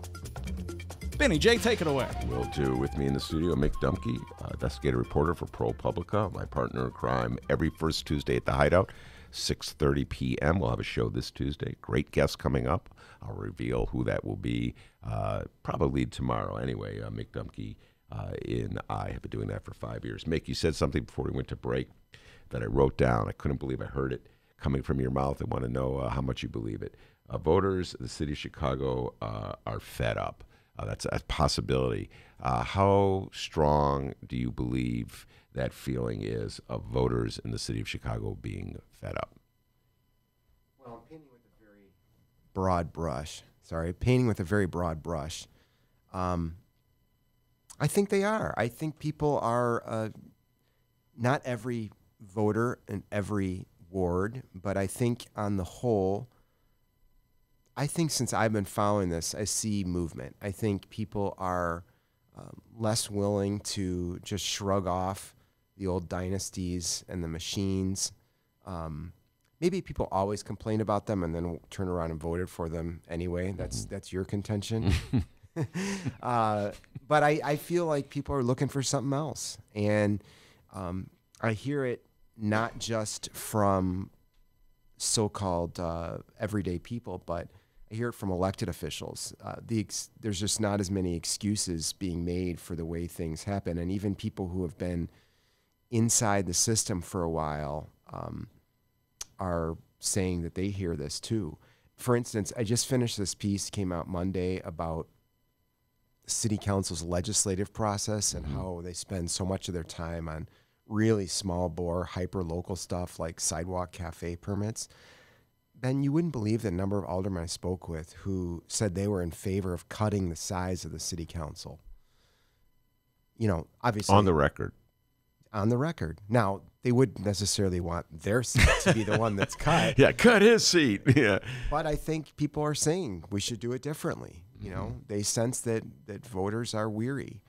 And, you know, one alderman, George Cardenas from the Southwest Side, who has never been known for being out there in front as an independent or anything.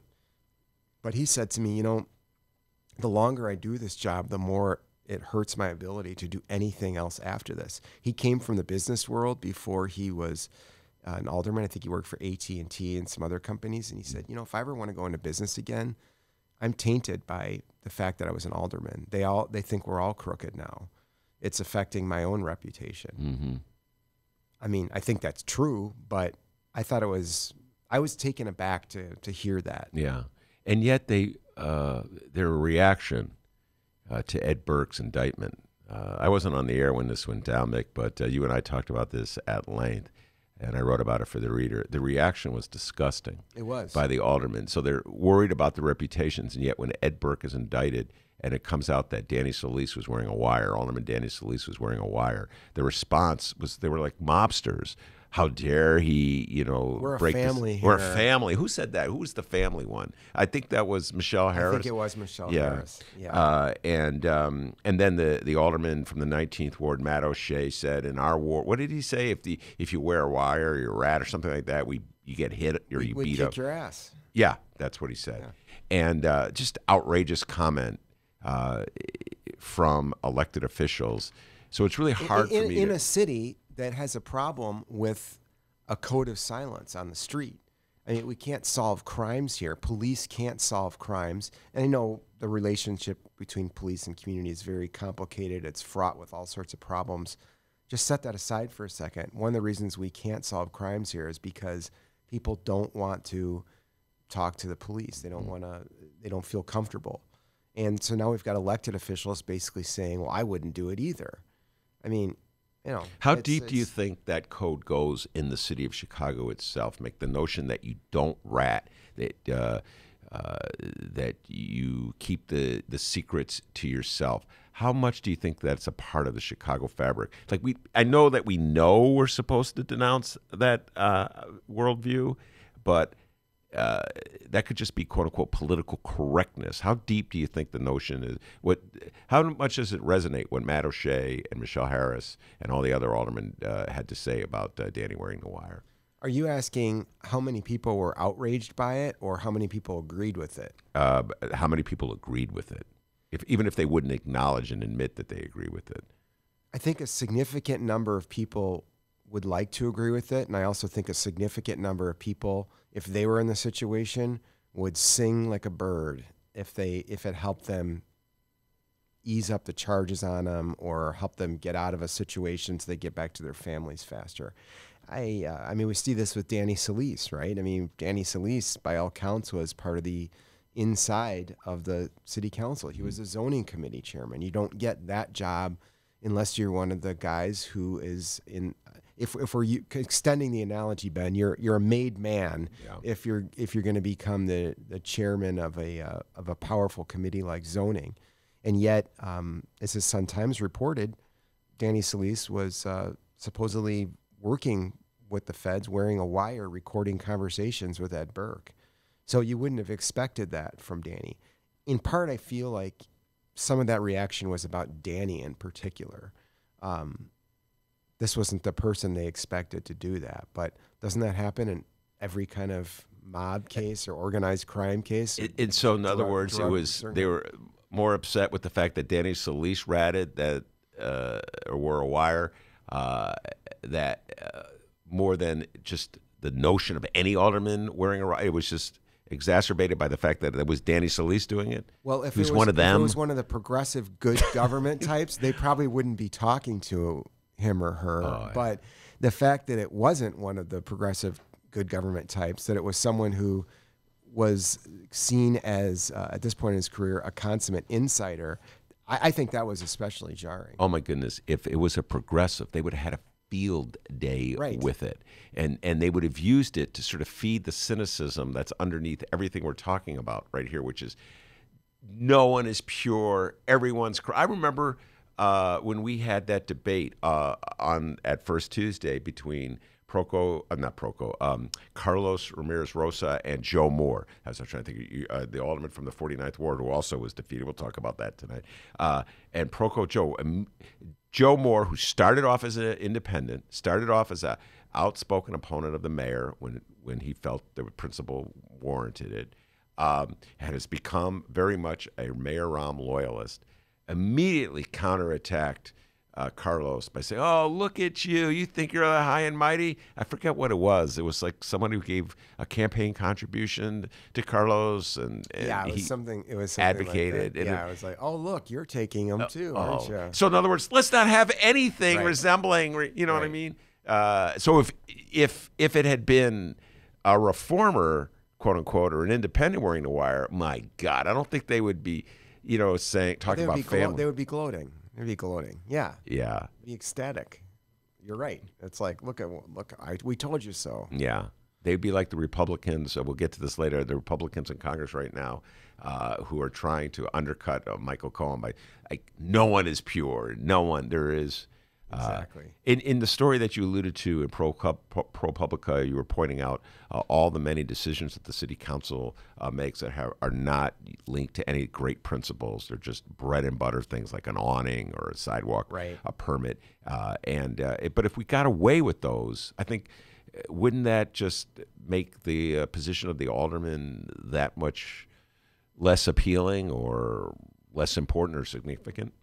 Well, I don't really feel like it's our job to make the job of the alderman be appealing. I mean, if you don't want the job, get another job. I think the bigger issue is if they're not the ones who are signing off on sidewalk cafe permits, business awnings, then who is going to do it? And do you want some administrative agency downtown doing it? Doesn't have a connection to the community. I get that. On the other hand, do you want your legislator who earns between, I think it's $106,000 and $120,000 a year, the representative you have and what passes for a legislative body in Chicago, do you want him or her spending their time processing administrative stuff? Is that really what the job is? And the downside to that is that all the citywide legislation comes from primarily one source, the mayor. So there's this tacit trade-off that we all know exists, but if you really think about it, this is why. The aldermen get to reign over all this small bore stuff. They get, veto power over somebody's sign above their business. And in return, they basically give away the legislative process for city regulations and everything else to the mayor. I don't know. It doesn't seem like a healthy democratic system. No, and I suppose that in the abstract, it would make more sense for something as routine as an awning.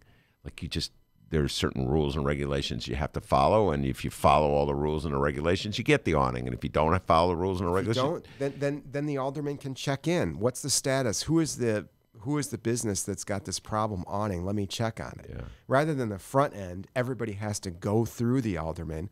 What about doing it the other way? Okay, there's a problem with this awning. There's a problem with this liquor license. There's a problem with, you can go on down the list.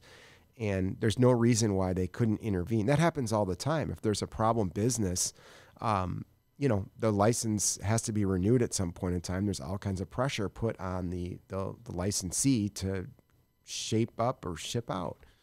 My guest is Mick Dumke, ProPublica investigative reporter. We're talking about the likelihood of Chicago reforming itself as we head into a new era with either Tony Preckwinkle or Lori Lightfoot as our mayor. We'll be right back after this. The Ben Joravsky Show is brought to you by the Chicago Sun-Times. For the latest in Chicago and Illinois news, sports, weather, and the latest in national news from a real Chicago frame of mind and real Chicago writers, check out the Chicago Sun-Times. Read the daily paper or online at chicago.suntimes.com. And hey, if you have a little extra cash, subscribe. And by the Chicago Reader. For a deeper dive in the daily Chicago news and for all of what's going on in this city, you gotta read the Reader. Music, arts and culture, film, extensive event calendars, concert listings, and more, including weekly political columns from writers like Maya Dukmasova and, yes, our very own Ben Joravsky. The Chicago Reader is free in newsstands and at chicagoreader.com. That's chicagoreader.com.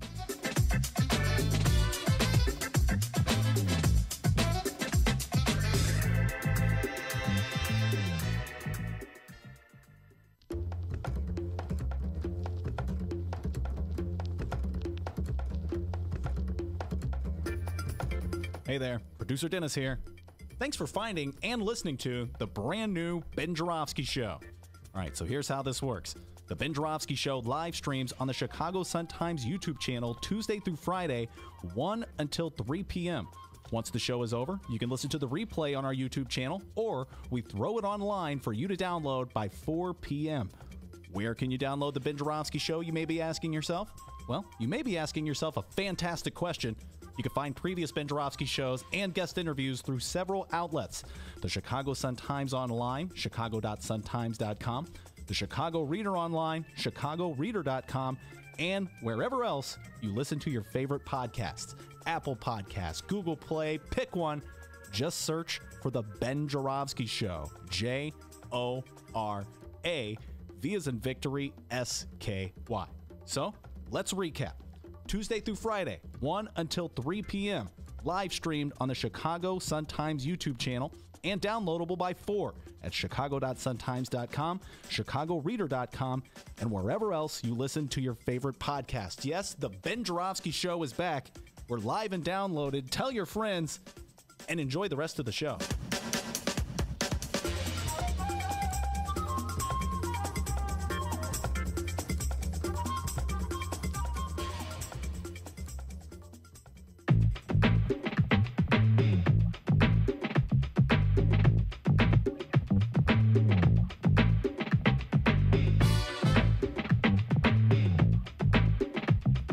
Welcome back to the Ben Joravsky Show.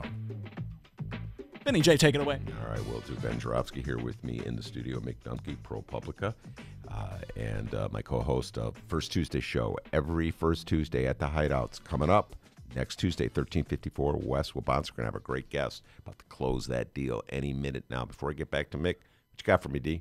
Well, we earlier in the last hour, we took a look at the obvious winners who are now set to be in the runoff April 2nd, Lori Lightfoot and Tony Preckwinkle. But what about the other candidates?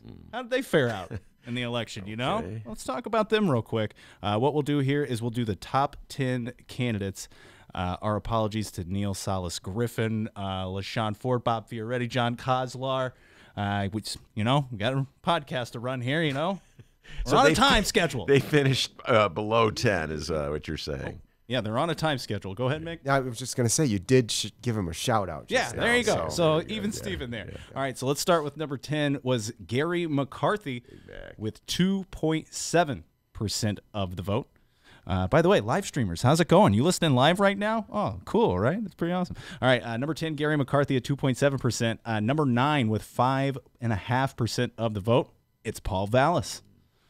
At number 8, it was Gary Chico with 6.3% of the vote. And those who are familiar with our program, we got a little running joke going on with Gary Chico because we noticed something. Boy, this guy sounds just like actor Eugene Levy. Yes, he does. And even after he won the election, yeah, guys, still sounds like Eugene Levy. Thank you, each and every one of you.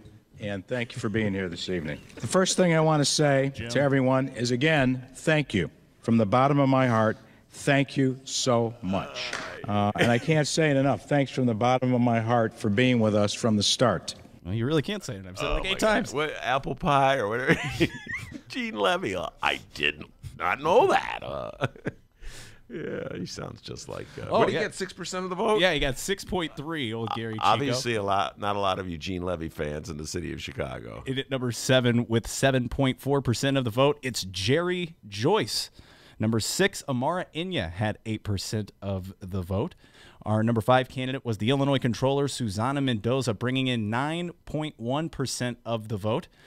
Number 4, Willie Wilson, Dr. Willie Wilson, bringing in 10.5% of the vote. Number 3, it's Brother Bill, Baby Daly. Bill Daly. Daly had a 14.8%. Close, but no cigar there, sir. And, of course, our number 2 candidate, Tony Preckwinkle, with 16%. And our winner, sort of, because she has to do it all over again, Lori Lightfoot, with 17.5% of the vote. The runoff is set for April 2nd. And, that's a look at how last night's election went. Mick, when you heard Dennis do the rundown, what struck you? Were you surprised by some of the finishes there? Yeah, I mean, all right. On the one hand, there's so many people in the race. Someone had to finish in the bottom half. Yeah. Not everybody was going to finish in the top. But I think the obvious one, and we talked about this at First Tuesdays the last time we convened First Tuesdays, Susana Mendoza. I mean, people really thought she was going to enter the race and she was potentially the next mayor. I think Rahm thought she was the next mayor, right? I always thought that was who he was alluding to when he bowed out of the race and said the candidate is the person who's going to win is in the race. Not yet in the race. Yeah. He said it with such smugness. Yeah. And speaking of, how cool is it that one of the original people who was original gangsters, running before Rahm announced is in the runoff. That's the OG, awesome. Yeah, Lori's in the race. Yeah. So she in particular, I thought was, that was a surprise that she had faded to. What did you say, Dennis? 5th? Yes. Yep. 9%. 9%, and 9% isn't that much. On the other hand, when the top, to get in is only 17%, 18%. I mean, there's just not that many votes to go around. So she's at the top of my list. I mean, I was always skeptical that Amara Enya had a wide following or organization that was going to be able to get young people to the polls, who are notoriously difficult to get to the polls. But even so, I think her fade probably was surprising to some people as well, just because she had such a high profile with the Chance endorsement and the donation from Kanye West and so on. So those two for sure. And Daley, I had Daley winning. So did I. I mean, not literally winning, but going into the runoff. Yeah. And were you to what do you what theory do you have as to why he did not make the runoff? Well, 2 theories. One is going back to my earlier, perhaps overly optimistic comment. I think people are getting weary of dynasties. I always thought when I heard Bill Daley was going to run initially, when he announced that he was getting into the race, my first thought was, hasn't he heard about what happened to Jeb Bush? And a lot of people said the same thing about Bill Daley they said about Jeb Bush, which was, this is actually the smartest one in the family. I mean, seriously, you've heard that. Everybody said that. Maybe he's the most talented one. Yeah. But people are, the brand doesn't work as well as it once did. That's part of it. The other part of it is there were a lot of white guys in the race. Racial politics in Chicago being what they are, let's not kid ourselves. And I'm not the first person to say this, put it out there, but Jerry Joyce in particular. I mean, 7% from Jerry Joyce. I live on the far north side.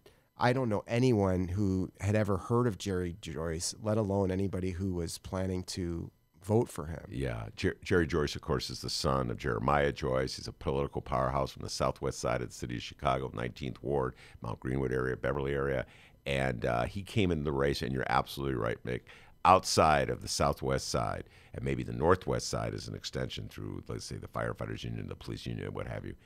People did not know who Jerry Joyce was. I didn't even get the sense that Jerry Joyce was campaigning outside of his enclaves of support. It was almost as though if he wanted to win. His path to victory was to get as many votes as he could from the strong, his base, if you will, and hope that that was enough to come in second.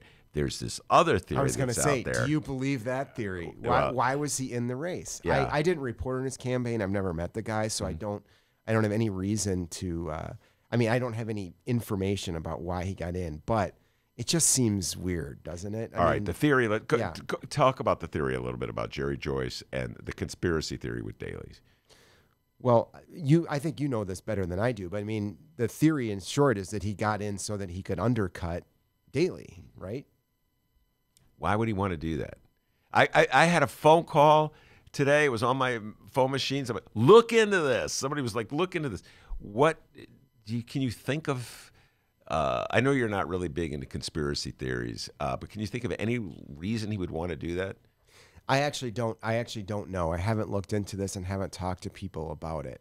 I don't know if it's like a contract or some personal slight. It usually comes down to the money, but I don't actually know in this instance, Ben. So I'm not just deflecting to you because I'm too scared to say it. I'm just not as up on this one. By the way, I'm not even certain that had Jerry Joyce not been in the race, that vote would have automatically gone to Daley. That's true. Gary Big Mac McCarthy, he probably cut into his vote. Paul Vallis. I mean, I was surprised, if we're talking about just the rankings, Jerry Joyce beat Paul Vallis, really? I mean, whether you plan to vote for Paul Vallis or did vote for Paul Vallis or not, he ran a thoughtful campaign. I mean, he put, like his platform or not, he actually had one. I mean, which was different from a lot of the other candidates. I mean, he had detailed proposals. He's a policy guy. And so I thought, I was actually impressed by Paul Vallis and a little bit surprised that he was down below some of the people he was. Yeah.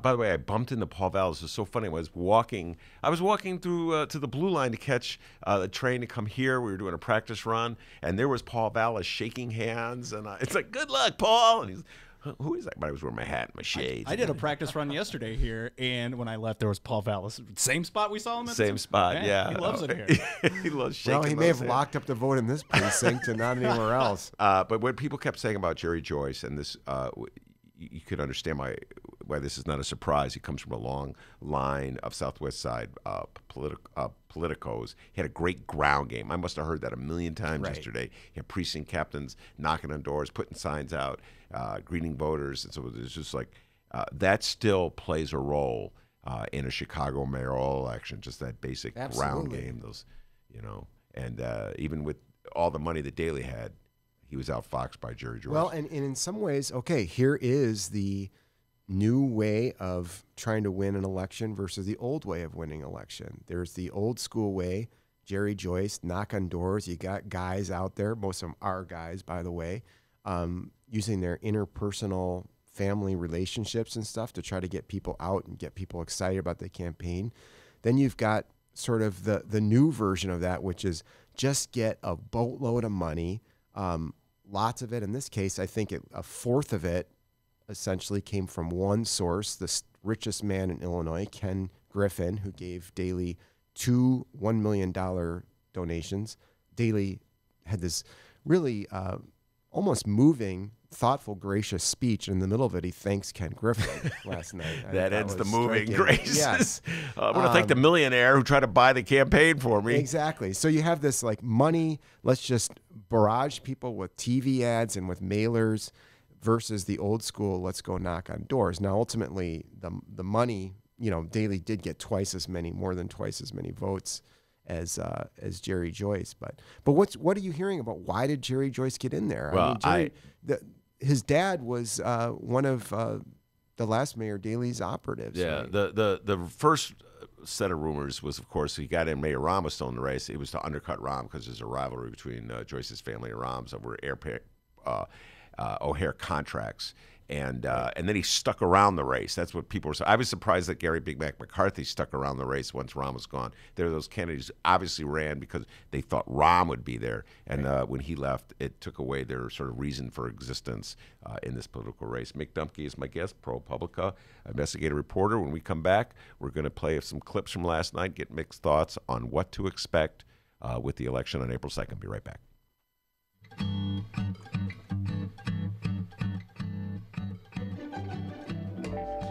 If you would like to advertise with the Ben Joravsky Show, and who wouldn't, contact Tracy Baim at publisher@chicagoreadercorp.com. We have several advertising options for your business or organization, and quite frankly, we would love nothing more than to tell our listeners all about it. Once again, that's Tracy Baim at publisher@chicagoreadercorp, that's CORP as in Paul.com, to advertise with the Ben Joravsky Show, the Chicago Reader, and the Chicago Sun-Times. We look forward to plugging you. Okay, well, that came out kind of weird. More of the Ben Joravsky Show live and downloaded in moments.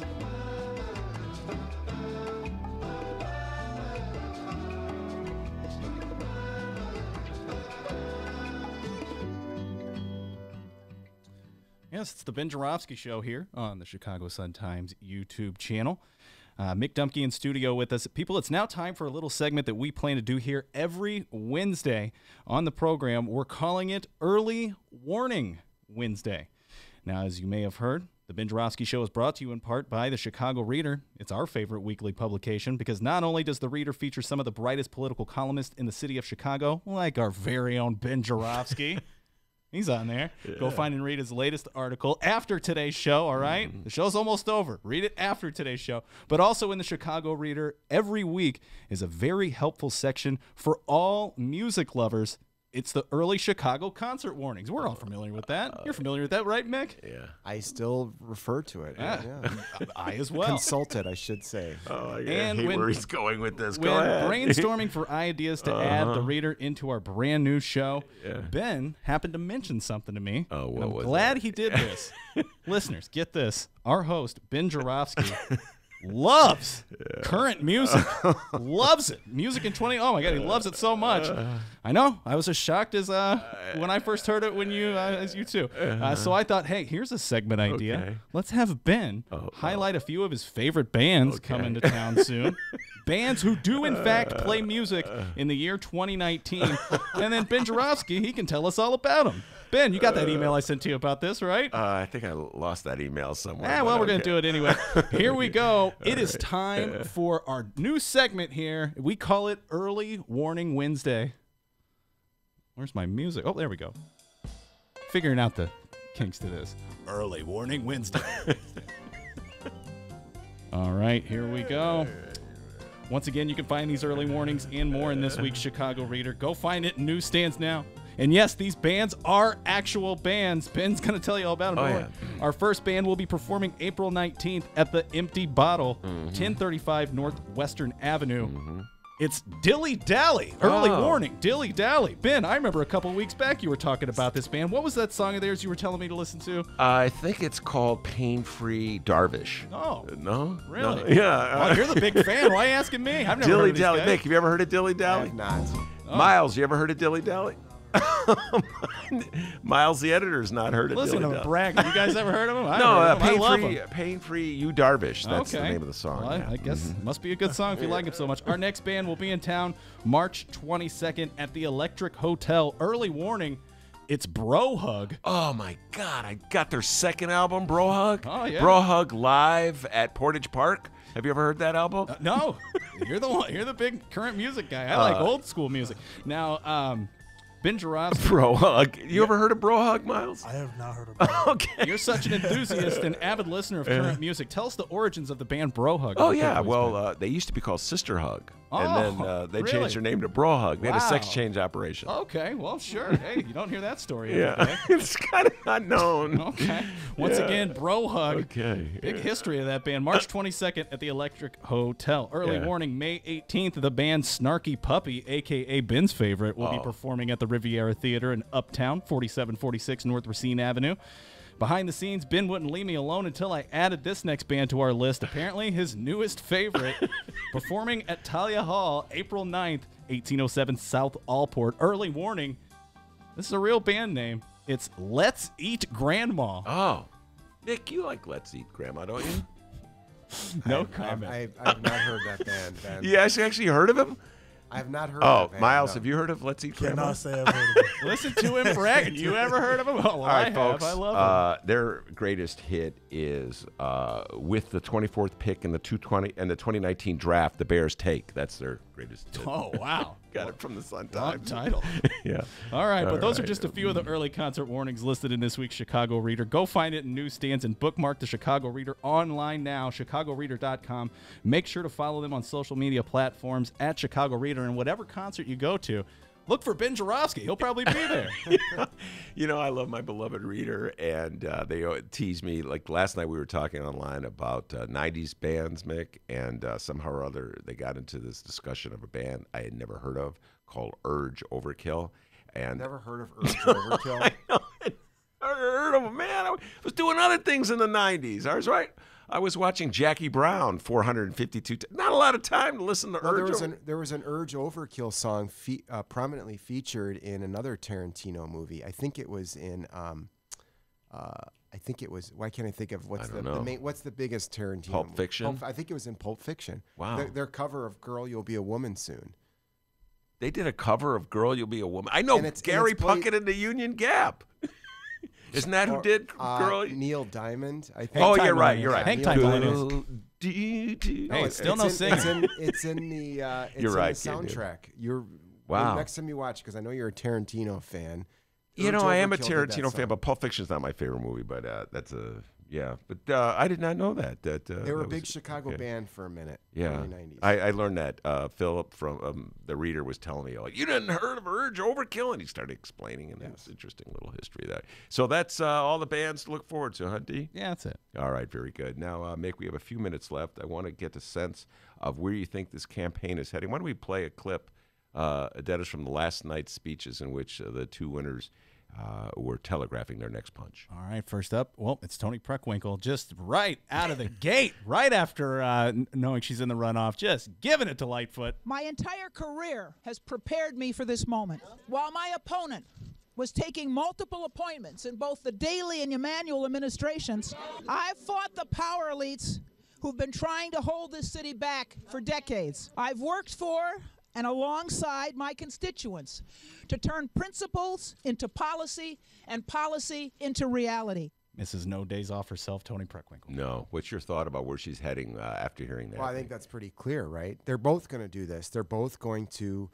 try to taint the other with association with certain insiders. This is all about who's not an insider, who's a progressive. I mean, when we were talking earlier about the 2007 elections, Ben, I think it was everybody was a reformer. Now you don't hear that much about reformers. Right. You don't hear that much about reform. You hear about progressives. Yeah. We're here to make progress. We're here to push things to the left because that's what's in. But it's the same game, right? So they're going to each try to claim that mantle and accuse the other of being insiders. Yeah, all along. and also in terms of Toni, Lori Lightfoot, she's ready to lead from day one. She took that one from David Axelrod. All right, let's hear what Lori had to say. Here's Lori Lightfoot. So what do you think of us now? As some of you know, I've been saying now for the last few weeks that this election was going to be about whether or not we are resigned to the status quo or whether we are resolved to fight for what's right. This election is about the crumbling machine of the past, once and for all, and demanding an independent, accountable city hall that serves the people, not the political machine. Yeah, the crowd right on. Yay! Crumbling machine of the past. That was not piped in, was it? That was not like, you know, those live albums, since we're all big music fans and apparently music snobs here. Those live albums they used to make where the audience was actually piped into the background. That was actually live this time. What I make of it is, it's just what we were talking about. Machine bad, independent good. You know, insider bad, progressive good. Yeah. Well, it's interesting because a reformer has a very specific meaning in the city of Chicago. You're trying to reform the way things are done in the city of Chicago. A progressive, as you were pointing out, Mick, has a different meaning. It's a wider meaning, greater than the city of Chicago. You're actually looking for sort of left of center progressive ideas. So you don't necessarily need or want reform anywhere near that because to get laws passed that are progressive, sometimes you have to do unreform-like things, if you follow what I just said.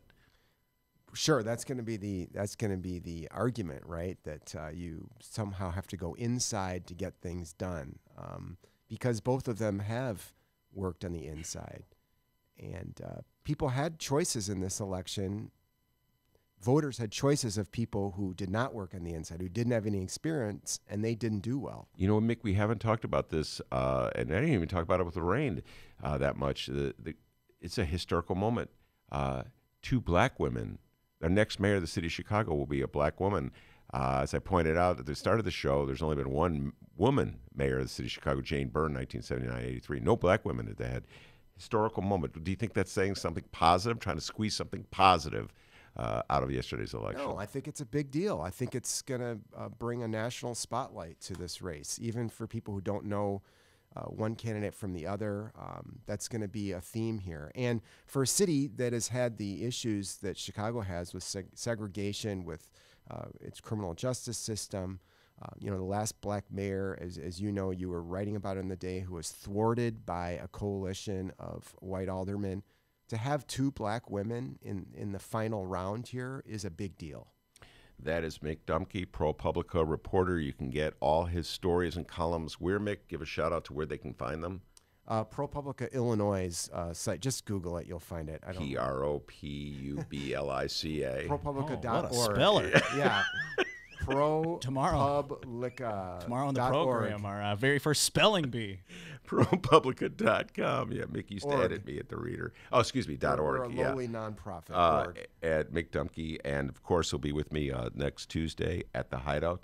I want to thank Lorraine Forte, my first guest, the first guest on our first show, which I think went very well. I want to thank Miles, the editor, who assisted us today. Great baseball player to come, folks. And, of course, the man, the myth, the legend behind the board, wheeling and dealing as he does, the pride and joy of Alton, Illinois, Dr. D. Great job, Doctor. Give yourself a raise. Take it out of petty cash. See you tomorrow, everybody.